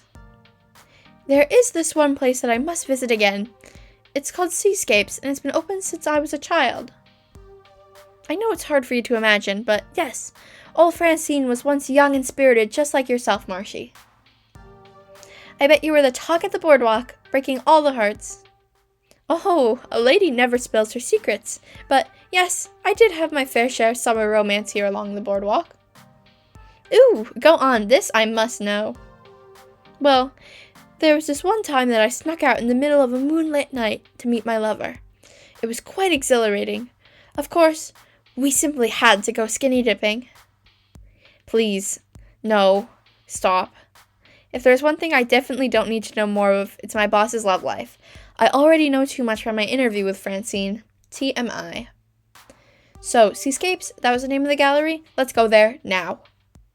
Wait, I didn't catch it the first time. But, did you say Seascapes? The Seascapes? The oldest art gallery on the boardwalk? The one and only. There was a lot of history in these old coastal towns. It also has an eerie past, didn't you know?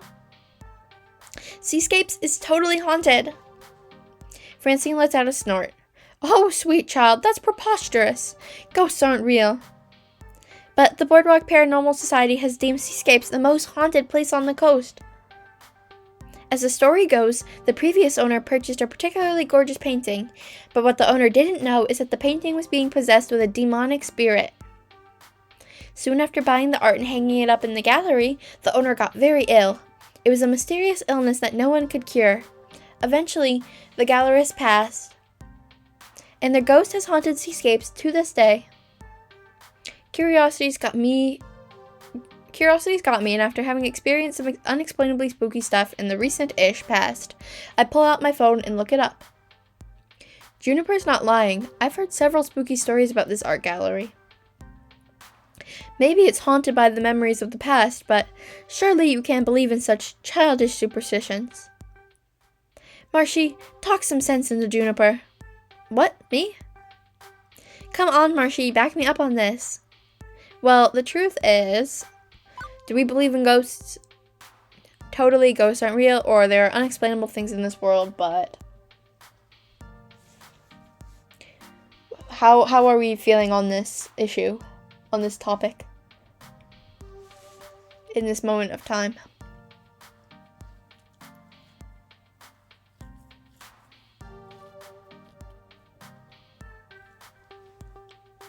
I believe in ghosts. Okay. 100% I am a believer in the paranormal, especially after the stuff that went down surrounding Polybius. Yeah, I don't know how you could experience that and, not, how would you exactly go about, writing that off?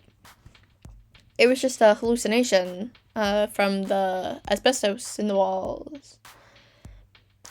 Oh, if I had read the thing, it would, okay, whatever.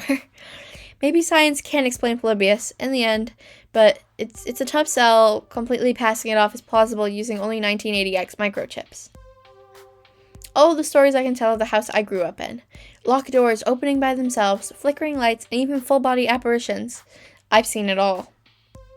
Your ghost stories are the best. They always send chills down my spine. Tell me one again. You young people and your willingness to believe anything is admirable. But we should stop dilly-dallying and go to seascapes. Save the stories for the night bonfires. I got to see a man about some wood. Juniper and I hold back a chuckle. Francine, we should work on your word choice. Isn't that what all the youngins say nowadays? One short walk down the boardwalk later, and we arrive at, well, I don't notice anything overtly haunted. I mean, the building itself isn't dilapidated, but it could use a new paint job, and a new fence, and maybe upgrade the windows. Being right on the boardwalk, with wide open doorways, we can walk right in, and hopefully not have the whole thing collapse on top of us. Okay, so it's a mess of a building compared to the other shops along the boardwalk, but it adds to the historic charm. But, to its defense, it does have a sign in the window that says free wine tastings, so I know Juniper will be ecstatic about that. Ooh, free wine tasting. As if on cue. I'm so thrilled. It hasn't changed in years. Still looks like how I remember it. Francine takes a deep breath as a smile creases her wrinkled cheeks. The only other times I've seen her this elated is when she's talking about the Funplex. She takes a moment's pause before walking through the door. Juniper looks over at me side-eyed. Let's hope the only thing scary about this place isn't just their selection of reds. Or, only thing is a selection. Sorry. I hold back a cackle as I push open the door. A small bell rings, as with most small shops on the strip, alerting the gallery owner of our arrival. I thought it said you could just walk right in. Whatever. Paintings adorn the walls, beautiful scenes of the ocean, sea life, and of the boardwalk itself, each having its own unique style. There are copper statues of whale flukes and colorful glass-blown orbs mixed in among the paintings. Several people are talking in hushed tones around the gallery, and I notice Francine has already wandered over to an impressive selection of driftwood creations. Over here, dearies, I think I found the one. Already? You've only been in here for 5 minutes. Honey, when you're as old as I am, you don't have that much time to sit around and deliberate about art. You go with what feels right, follow your heart and all that jazz. But I want to peruse the art a bit more. I was hoping maybe a ghastly hand would grab my shoulder, or maybe I'd see an actual ghost. We can stay as long as you like. I'm in no rush. Yes, come at me, ghosties. So, Francine, what did you decide on? As a kid, visiting art galleries was never my prerogative, so I had no idea the amount of things you could make out of driftwood. Stick wreaths, candle holders, tables. By the way, I just ordered a variety pack of Kampedo and Sakura and Yuzu Mochi. Hopefully they get here in time. Ooh, I'm excited. They probably will. In the next few weeks. Hopefully. Francine points to a heart weaved together from several C1 branches. Simple and meaningful. That's adorable. It reminds me not only of the many times my late husband and I would visit the beach, but it also reflects my love for the ocean itself. How romantic. I hope one day my partner will buy me something like that. Marshy, you've been my partner in crime for forever, and I want to get something to remember this trip by. If you have the coin, I'm sure Seascapes has the wares. But what should I get? Will you help me choose something? I mean, it'd be going up in our apartment, so you should get a say in this. Sure thing, Juniper. Aw, young love. Did Francine really just say that? Juniper didn't react, or maybe she did. She was looking away at the moment, hard to say. I take some time to go over my options. I need to find something that Juniper will like and cherish. This is an important decision. Probably the most important decision of the game. I don't want to choose the wrong thing and disappoint her. We've been through so much together, and I want her to know how much she means to me. See anything worthwhile? I think I found the perfect thing. What do you think about... What are we going to suggest to Juniper as a representation of our friendship? A beautiful beautiful painting of the ocean, or a glass-blown sculpture of a jellyfish, or a bottle of wine? What might she like?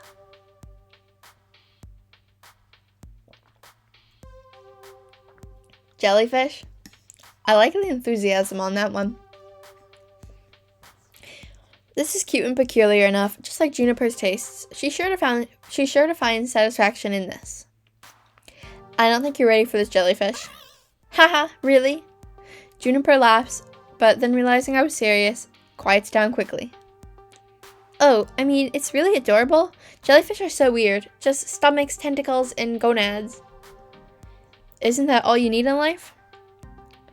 I like an animal with a brain, personally, but to each their own. Thanks anyway, Marshy. The sentiment isn't lost on me. Well, kids, I'm about done here. I don't have as much energy as you both do, and I think I'm ready for my afternoon nap. I'll walk you to the hotel, Francine. Darn. Yeah, sorry. Sorry, boss. And a little afternoon siesta does sound nice, especially because there'll be lots to do later on tonight. You are such a dear, Juniper. I think I might go back to see what other people are doing. Taking advantage of your vacation is... Did any of you hear that? Hear what, dearie? It sounded like a woman saying, "Save yourselves." No. Are you sure? I wouldn't lie about this. And did you feel that shift in temperature? It's just a sweet ocean breeze tickling your face. Don't let these ghost tales get to your head. Well, you were both just on your way out, so... Good point. See you later, Marshy. Thanks for joining this old lady on her shopping expedition. Juniper practically drags poor Francine outside the gallery as fast as she can. Once out of sight, I reflect once more on the allure of the art and make my way outside to see if I can tag along with the others.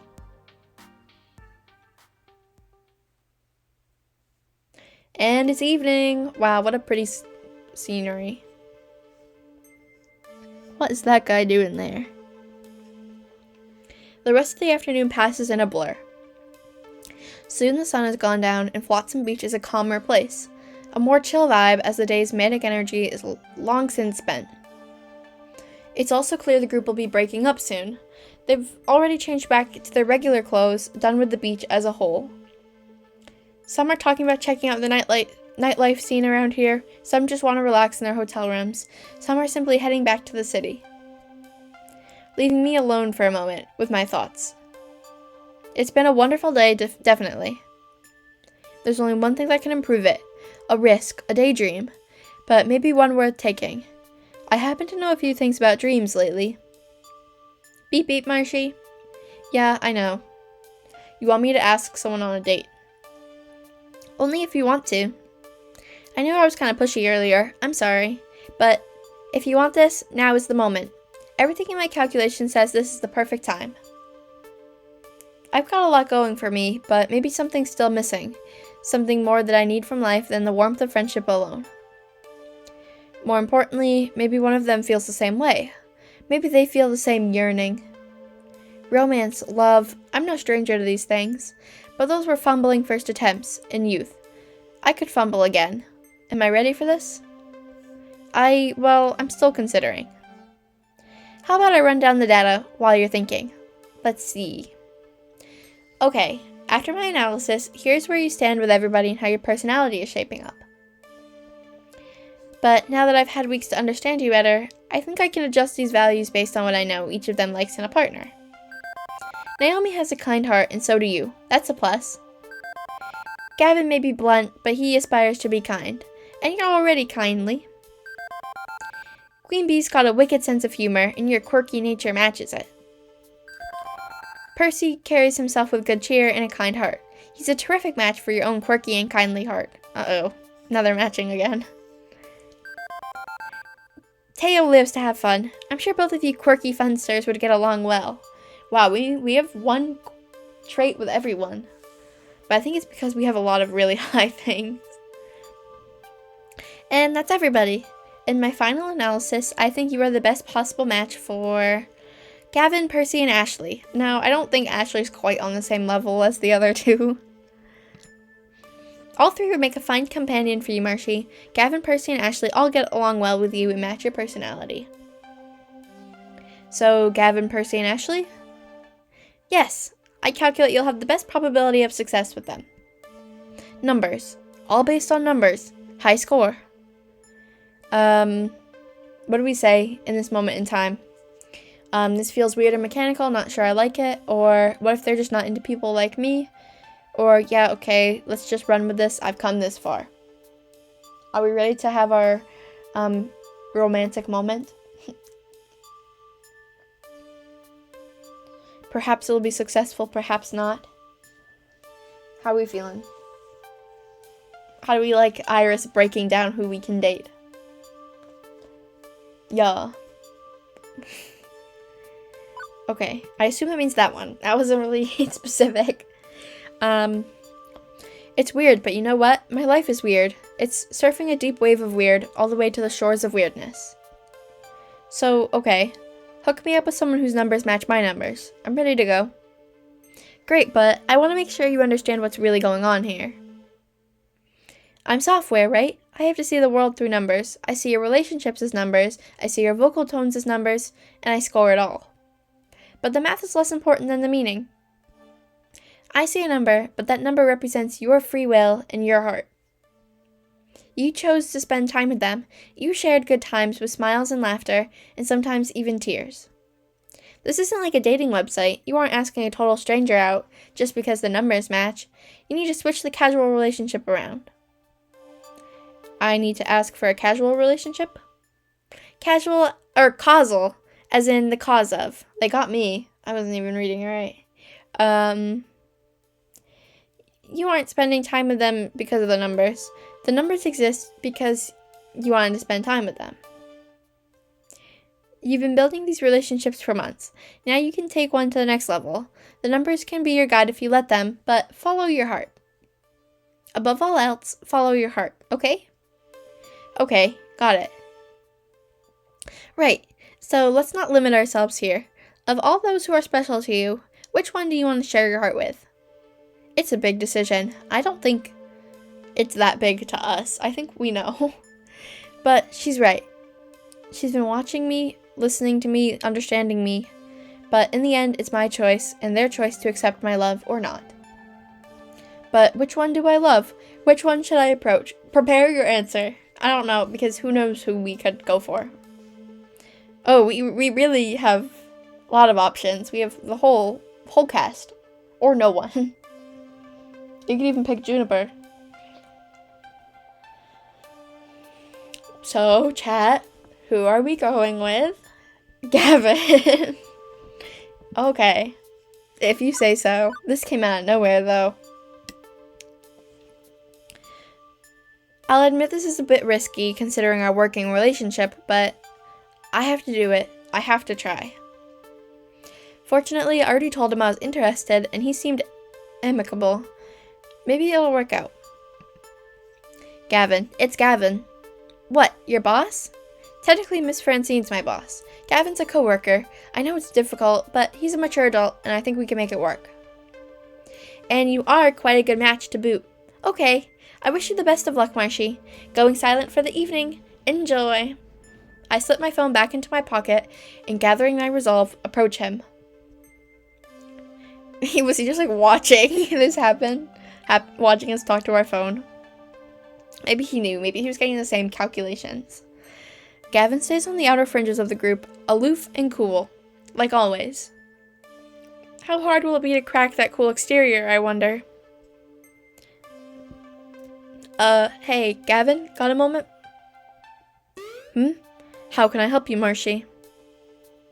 I was wondering if you had made any evening plans yet. Yes, actually. There's a club a short ways off the main drag of the boardwalk I wanted to visit. Would you like to accompany me? I wouldn't be adverse to some fine company. Okay, this may be easier than I thought it'd be.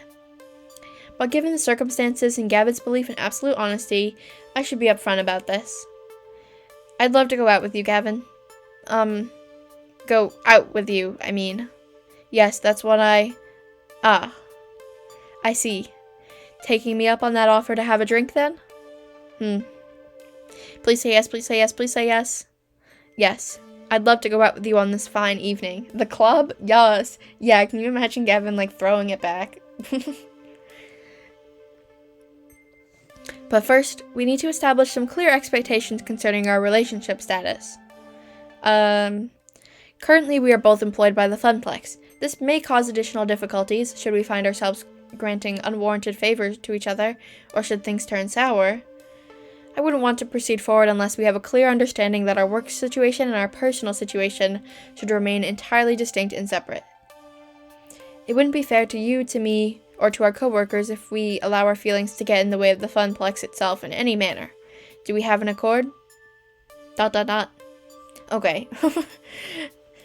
We have our options. Seriously, am I signing a prenup or something? Feels excessive, or I understand completely, we can be adults about this, or think I need some clarification here, what do you mean? What are we saying to Gavin before we go to the club? And throw back some drinks and dance. Middle? That's what I thought you'd say. Honestly, I should have been expecting this. Even if he's not technically my boss, we've got a very unique relationship at work. One that could get ugly if things got ugly between us. And I wouldn't want him to offer me a salary raise before offering one to Naomi, for example. I understand completely. We have to be sensible and mature about all this. My feelings for you and what's best for the Funplex need to be two different things. Honestly, I wouldn't want it any other way. I'd feel uncomfortable if we didn't make it clear up front. Then we have an accord. And a firm handshake to boot. But, Gavin point, but as proof this isn't some business transaction, he tugs that handshake into a light hug. I'm glad we got the romantic handshake. Gavin, I'm hugging Gavin. I didn't think that was possible. Not that he'd never show me affection, but that he'd be the hugging type. It's a side of him I haven't seen before. I am grateful for this. I'll admit to some cowardice that I hadn't asked you first. Maturity first, throwing it back in a two-piece suit second. Yeah, literally, no. Can that be, like, an alert?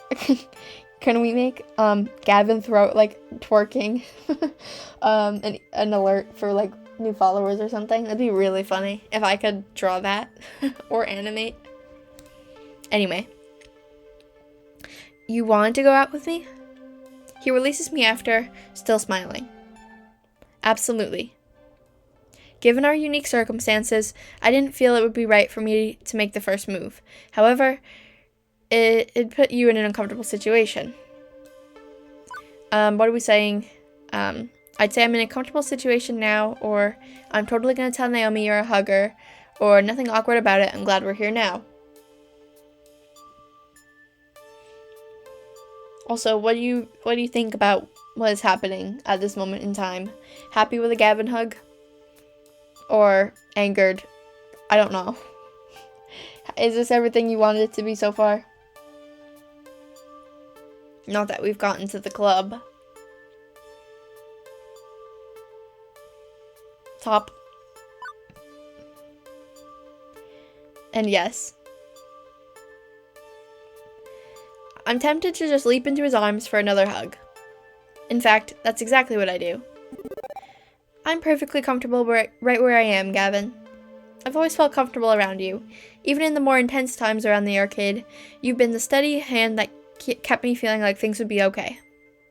So, be it work or pleasure, I'm comfortable with you. Ah, you do me far too much credit, Marshy. But, thank you. Now, as for our date itself, I did have evening plans, and sharing them with you doesn't change that. If anything, it enhances them.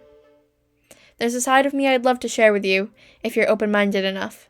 It's, a bit wild of me, I suppose. Now, this is fascinating to me. You? Wild? You? Go on, please. That's not to say I'm about to shock you with some torrid, lustful fixation of mine. Hey, I'm not kink-shaming. No. It's... Well, I suppose I should keep it a surprise now, to milk it for all it's worth. With that, Gavin offers his arm to me. Shall we walk there? It's a lovely evening for a stroll. I accept his arm, trying to be even half as graceful and confident as he seems right now. And together, we walk down the boardwalk. He leads me down a side street away from the main drag of glittery lights and wandering tourists.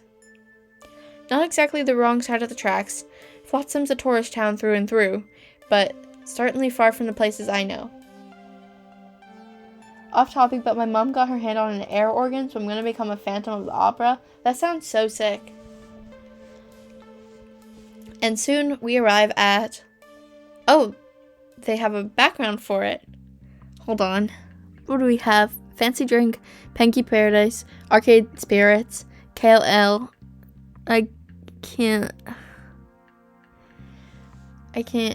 read the other ones. Too small. Oh, I didn't read that. A barcade? A quiet little bar plus arcade at that. The games are muted, playing quietly. Smoke drifts through the air, a thick haze of it, with the smell of liquor following after. The club is dead. Yeah, actually, Gavin, bought out the whole arcade, so we could be the only one there. On stage, a small arrangement of jazz musicians play a steady stream of chill improvised music. Arcade roots bleed through in those funky synth tones. Wow, no throwing it back. It's got the feel of an old speakeasy or a rundown burlesque club. The right balance of greasy sleaze and classy dignity. They should let me see the jazz players. Are you gonna ditch Gavin for a jazz player? Gavin takes a deep breath and coughs slightly, but otherwise seems at peace. We should get a table towards the back. There's no need to be right by the stage, somewhere away from the spotlight where we can talk and simply enjoy the experience. No, but I want the atmosphere. Well, the players are way off to the side. You can't see them. We need to see the menu. And the games. The experience. So, is this a naughty experience or is this a naughty experience? Or, okay, what's the deal? Which answer in this moment in time?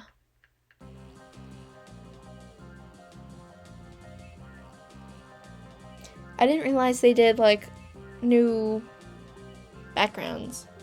I feel like I only vaguely remember Teo's, and I know he had a different one. But I don't remember Percy at all. That was a whole year ago, actually, I think I was playing. It was after Christmas, but it was, just after. Top probs. Should I be wearing leather and thigh-high boots? Because I left those in my whip at home. No, it's just... Gavin gestures around this place. This. Jazz, specifically. Despite my best efforts to keep my quiet inner life a thing for my own enjoyment, you've all learned I love pinball, yeah? With such a supple wrist, yes. Jazz is similar for me. It's order over chaos, chaos dancing within order. The best musicians don't simply play back a score like code through a chip. They feel each other. The flow and pattern and play off each other. jazz so risque. I mean, to be fair, like, I get it. For sure. Here, close your eyes for a moment. Oh, we closed our eyes. Okay. Now, just let it wash over you. Let me know, is there jazz music playing now? Because I can't hear it. I can only assume it's wonderful. There's structure to it, yes. Time and measure, beat and backbeat. But there's also a sense of joy in the music. A feeling expressed without words. A pure wish to be alive, here and now, in this moment. No two performances are the same, even when playing the same song. It's madness, in a way. Wild and free, and I love it. He really does. He looks so happy, so at peace. No furrowed brow or exasperated sigh when on the clock at the Funplex solving problems. There is jazz, but it's pretty quiet and chill. Interesting. You want to sit back and listen, hold his hand, ooh, scandalous, or order a drink. I'm very interested about this jazz development. At least now you can serenade him. Touch. Okay. Gavin opening himself up to me like this, sharing something that's important to him. It's more than I could have hoped for. Under the table, I take his hand and squeeze it gently. Gavin point. Not that it matters now. It seems to pull him out of his trance, but he doesn't mind the interruption. He returns my squeeze with a simple gesture of comfort. I'm glad I could share this with you. No doubt I'd enjoy coming alone, but it'd be a different flavor. A more sedate and solitary experience. This, having someone with me, well, hand-holding is second base, TBH. What would first, then, be? It's new for me. I'll admit to that. But contrary to popular opinion, I do love a wild card variable or two in my life. I'm not that wild. I mean, we're very similar, yes? Oh, eye contact? Yeah, that sounds about right. We're very similar, yes. I'm pretty sure my iris has calculated that out to 12 decimal places even. It's less of a matter of personality and more a matter of how to phrase this. Novelty? So I'm like the silly prizes at the ticket desk? Novelty as in newness. Just having someone else in my life is a wild card variable. As you no doubt imagined, I was content to be alone much of the time. Or so I had imagined as well. Drinks. I believe we should have drinks. What would you enjoy?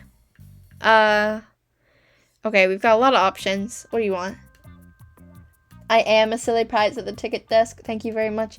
Yeah, I think me personally, I am most represented by a cheap stuffed animal, I would say.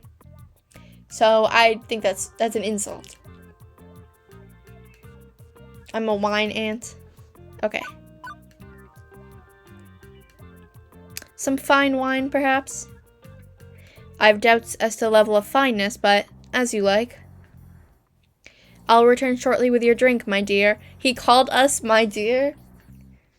Oh my god. Wow. Or is my dear a bit too forward for our first outing together? No, I mean, no, not too forward. Yeah, come on. Wow. Unfortunately, this effect is lost on me, because Teo was flirting with us on minute 1. So, sorry. Could not be me. Excellent. This is happening, right? Gavin and I, me and Gavin, whichever is grammatically correct. I feel a burning need for proper grammar in his presence. Too good to be true, and yet, here we are.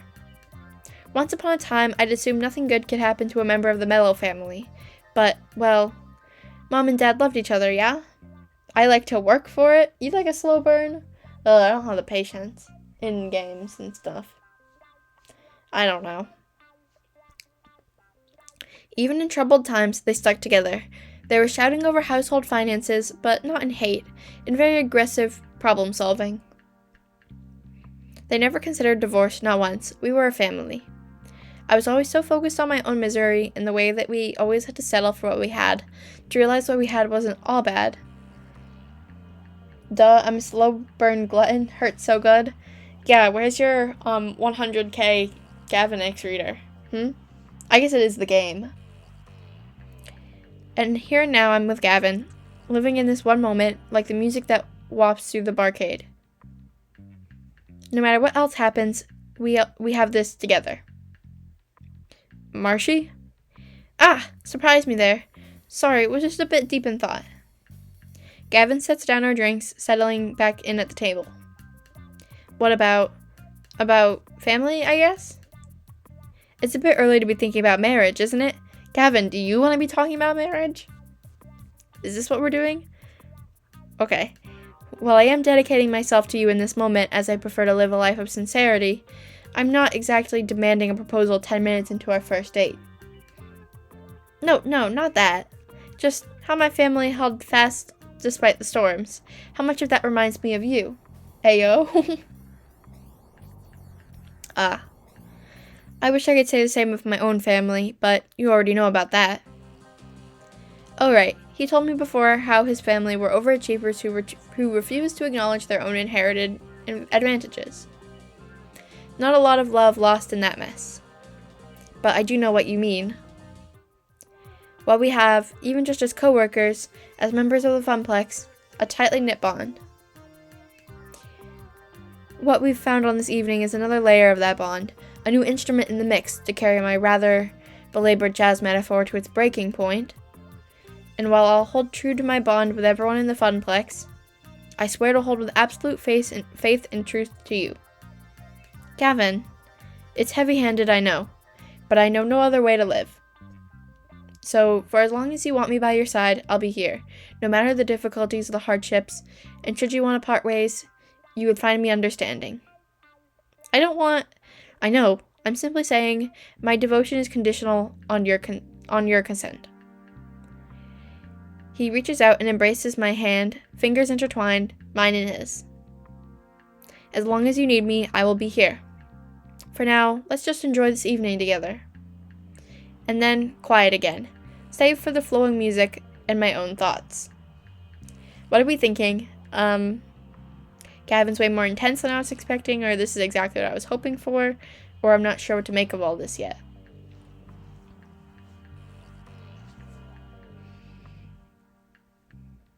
Second? Exactly. Yeah, no, you were literally planning this from the second you saw him in the arcade. You didn't even see the other characters, and you knew. I knew that underneath his simple and honest exterior there was passion. Maybe not this much, but I have to admit this is what I was hoping for. I've never been loved this intensely, this suddenly. It's a huge shift from how I've interacted with him before, that's to be sure, but I could get used to this, honestly, this devotion. Or I could suggest he tone it down a little. Maybe take things slower at the start. Hey, Gavin? Yes? Do we want to accept his devotion or suggest he slow down? I don't know why there's a choice. I don't know why I'm even bothering. Like most things, related to Gavin, but I'll ask at least. Oh God, I don't know.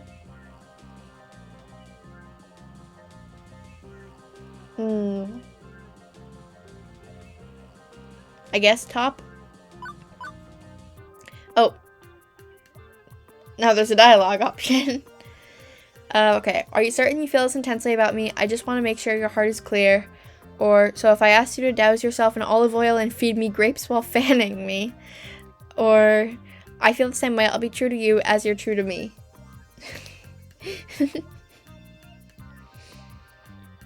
Big fan of the quirky one. Top, that's good. If this is going to be a relationship built on absolute honesty, I want to make sure you're truly ready for this. Do you really love me this much, that you'd devote yourself to me in the way you're saying? Yes. Yes, I do, and I will. This is my modus, Marshy. When I've decided my desires, I pursue them to the absolute fullest. Although second option sounded good too. Yeah, I mean, I was commenting on how non-oily he was earlier.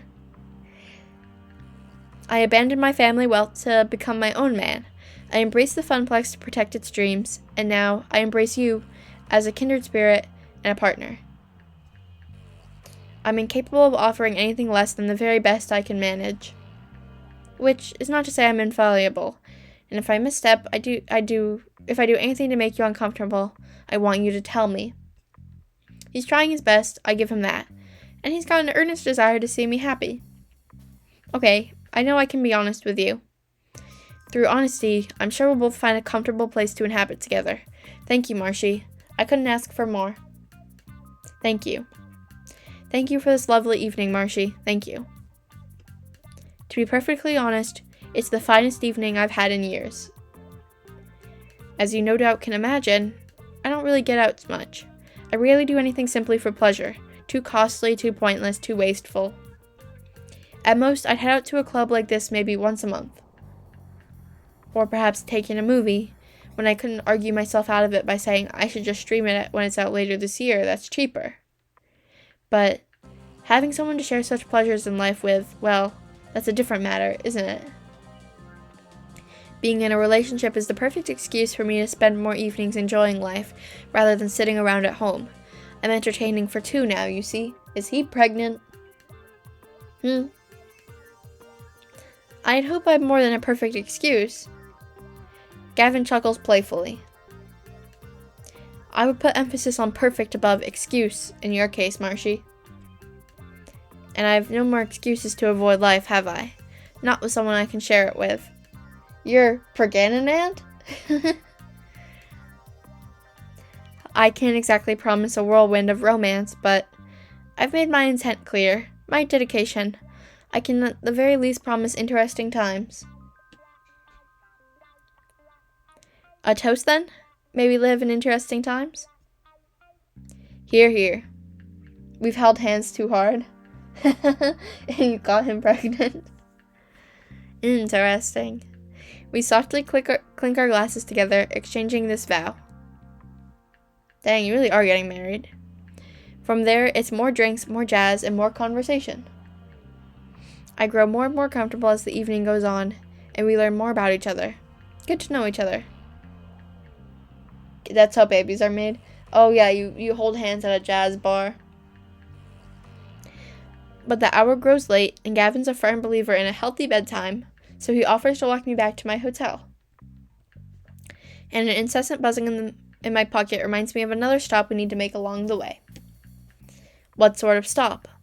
It's a surprise. My own little surprise after yours.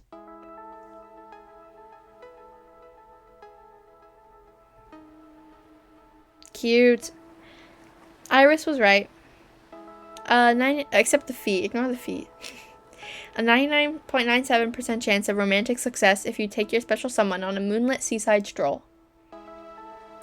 With Gavin at my side, watching the waves gently roll into Flotsam Beach, I feel completely at peace.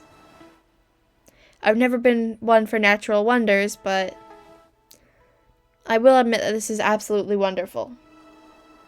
Can we come back sometime? I mean, I know the Funplex is going to be busy with business on the uptick, but we can always make time to enjoy life. You've my promise on that.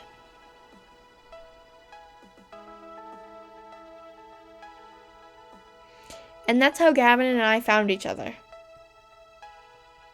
I'd call our lunchtime party the high water mark, one perfect moment in time, but I was wrong. This was it. And in the difficult weeks ahead, I'd cling to that high water mark in hopes the wave would roll my way again.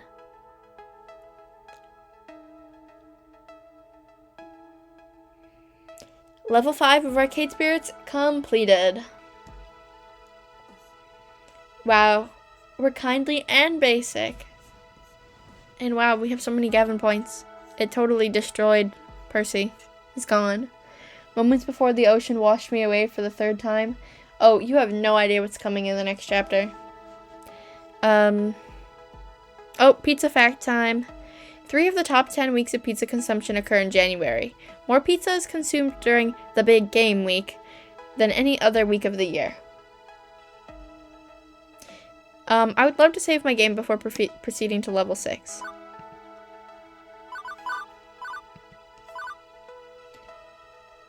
Chapter 6, Marshy gets bodied. We'll see. Okay, that's saved. Main menu.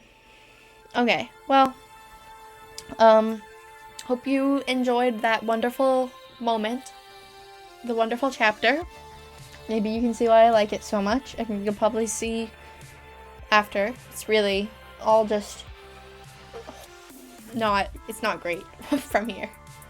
I'm glad you loved it.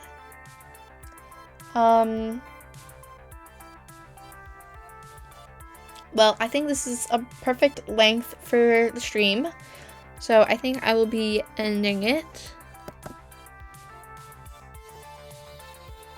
Well, thank you so much for joining me on Arcade Spirits Chapter 5. I can't believe how fast we're getting through this game. There's only three more chapters. And we're doing great with our Gavin route. Really making the progress. I really like the beach sprites, or not the beach sprites, but like the last thing in the evening. It's really cute. I don't remember which one. It was probably Percy, like puts his jacket around you. It's very cute. They do a really good job like matching them all to the character sprite. But yeah. There's a lot coming in the story. A lot of important moments. Next one's real drama filled. Bit of foreshadowing. So I don't know when. Probably tomorrow. I don't know. How does tomorrow look? Because I'd definitely like to do more soon. So Marshy does get bodied. I don't know. I can't confirm or deny. You should be free. Okay. So tomorrow at 7, I suppose. 7 EST. We will play chapter 6 and you'll see what happens. So anyway, thank you everyone for watching. I hope you have a wonderful rest of your night or day. If you're watching this as a VOD on Twitch or on the YouTube channel, Cactus VODs, I hope you have a wonderful time and thank you so much for watching from there. And yeah, I'll see you next time. Goodbye.